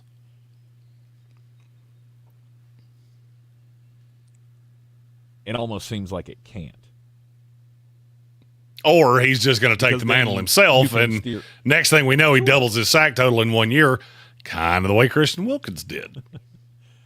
He very well could. Very well could. Number 42 on the top 100, Chris Lindstrom, another guard. You know, I feel like we said this about a few guys. Of most underrated player in the NFL, I think Chris Lindstrom is the one that would have been sitting back listening to all this going, I think I have a claim to that. Mm-hmm. Pretty sure we could talk about me in that regard. And last 2 years, name me the guards that have finished with better analytical metric grades than Chris Lindstrom. Oh, name them? Mm-hmm. I'm going to guess 0. There's not one. It doesn't exist. Yeah. His PFF grade in 22 was a 95. Yikes. That's insanity. He was number 1 last year with an 87.6. That's how good he was the year before. He's beaten every guard in the NFL by 3 full points 2 years in a row. And nobody ever talks about him. Ever. He was good before the last 2 years. He was a top 10 guy the first 2 years in the league outside of his rookie year. His rookie year was not awesome. Right. I thought he was a bust a year and a half in. And now, watching him, I realize how unbelievably stupid that was. Right. The last 2 years have been that good. Bill Buttigieg in our YouTube comment said, Chris Lindstrom is now what people think Quentin Nelson is. In terms of raw talent, Quentin Nelson is, I will say he's as good. I can't say he's better. Mm-hmm. I mean, that should be referenced by the fact I had Quentin Nelson at 72 and I have Chris Lindstrom at 42. Chris Lindstrom is in a situation that, and I hope this continues with a new scheme. But yes, Chris Lindstrom to me is, there's only one guard in the league that I would actually listen to as being better than him. Mm-hmm. Second team All-Pro the last 2 years. The only guys that beat him out for the first team were Joe Tooney, Zach Martin twice, and Joel Bitonio. Those are the guys that have kept him from being AP first team the last 2 years. And outside of Zach Martin, neither one of them should have. Number 41, former Carolina Panther, DJ Moore. I can officially admit that I was wrong on DJ Moore. How so? Do you not remember the day he got drafted? It's a long time ago. It was a long time ago. We were doing a show on Saturday, and Nate Brown looked at me and said, Carolina's going to love this kid. And he basically waxed poetic about how good DJ Moore was. And I went, I don't know what position he plays. I can't figure out exactly how he's going to win on the outside in the NFL. And I had all of those questions about him even after 3 years in Carolina. Yeah, he answered that last year. Yeah, he answered that last year. You know how he's going to do it? Consistently.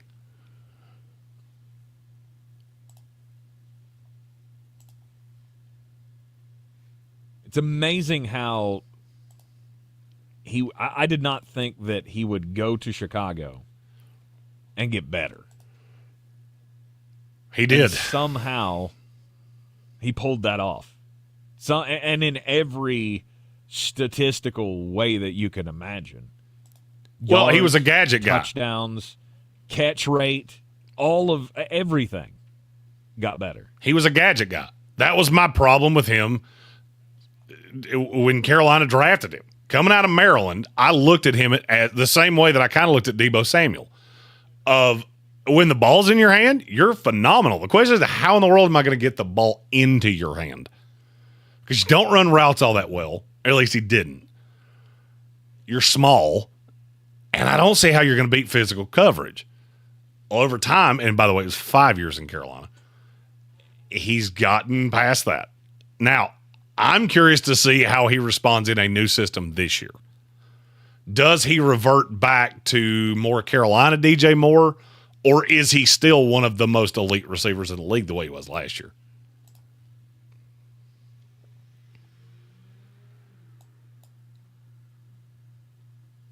Just ahead of DJ Moore at number 40 on the top 100 for 2024. I feel like this is 4 players that we need to do in a row.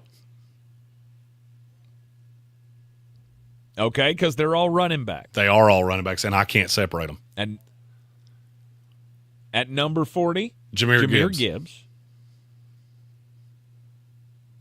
Yep. Number 39 is Saquon Barkley. 38's Bijan. And 37's Brees. And now I will explain to you why I couldn't separate them. Together here. I couldn't separate them for one very specific reason. Name me the guy on this list who their team would move them straight up for any other guy on this list.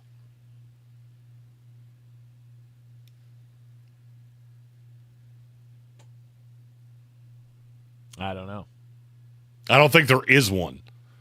I think every one of these teams would look at anybody else and go, I'm good with my guy.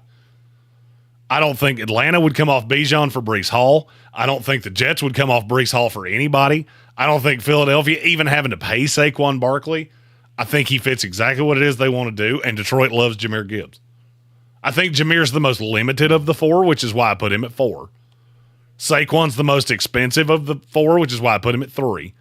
And to me, Bijan Robinson and Brees Hall are the same guy. They're freakishly talented, really good in the passing game, plus blockers, just absolute freaks of nature at the running back position, and I couldn't really differentiate them.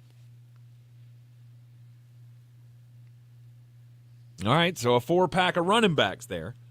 And then let's do one more before we head out of here for the day, and then we'll wrap up the top 35 when we come back on Friday after tomorrow's Braves game. At number 36, it's Lane Johnson of the Philadelphia Eagles. I don't know that there's a player in the NFL at this point that I'm more intrigued by how they're remembered than Lane Johnson. Because he's an all-timer right tackle. But how is history going to look at him? Is he a first ballot Hall of Famer? I've heard the case for that. I'm just not 100% sure I believe it. I would say it depends on who comes out with him. Well, and I understand that thought process. The only thing I would tell you is that over the course of the next 10 years, it's not going to change all that much. You will have better classes, but every single year there are 5 guys that could be first ballot Hall of Famers. And I don't think anybody would really have all that much of a problem with it. And he is as elite of a right tackle as you'll ever see. Fantastic year in and year out for over a decade. But he's still a right tackle.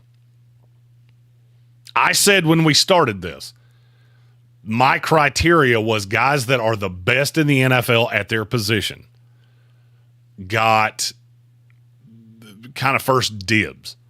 Lane Johnson's been the best right tackle in the league for a long time. Penei Sewell has passed him now. But he's still 2. And he's been 1 or 2 for the better part of 10 years. I'm just not sure where to put that. Because I feel like voters are going to ding him for the fact that he never played on the left. He was never the franchise tackle. He never made that movement. I would argue he's one of the 5 best to ever play the right tackle position. But then you get into the knock of, well, the reason for that is because most guys that play at that high level on the right side at some point end up on the left. And he never did. Yep. So does that hurt him when it comes time to consider him for the Hall of Fame? It's quite possible. It didn't hurt him here, though, because he wound up at 36 on my list.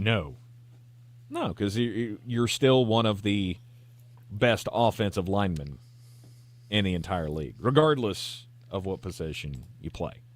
You're in the Sportsocracy, ESPN Asheville. No show tomorrow afternoon. We will have Atlanta Braves baseball here on ESPN Asheville at 12:20, I believe, is the start time for tomorrow's game, as the Braves will be taking on the Cincinnati Reds. We'll be back with you on Friday to wrap up the top 100. We'll go 35-1. We'll see you then.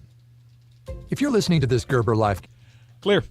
There's a good chance that you're alive. And if you're not, well, this may not be of interest to you. Now, I know what you're thinking. Life insurance, I'm going to live forever. Death is what happens to other people. Well, for the sake of argument, let's assume you're wrong and that someday you won't be listening to the radio anymore. I know it's not easy to talk about, so I'll do the talking. If you're 50 plus and alive, or 50 to 75 in New York, you can apply for Gerber Life Guaranteed Life Insurance with guaranteed acceptance regardless of your health. And since this life insurance is guaranteed, you don't have to get a medical exam. In fact, you don't even have to fill out a health questionnaire. For a free quote, call 888-532-5016. Then, when you stop, if you stop listening to the radio, your family can use the insurance money to help cover your final expenses or anything else. Your kids already inherited your ears, allergies, and questionable singing voice. Don't make them inherit your final expense tab, too. For a free personalized quote, call 888-532-5016 today. Hey, it's Mark Starling from First News on 570, and I've been going to Summit Dental in Asheville with Dr. Chad Reinhardt for years. They're fantastic, but you don't have to take my word for it. Check out some of these 5-star reviews from Google.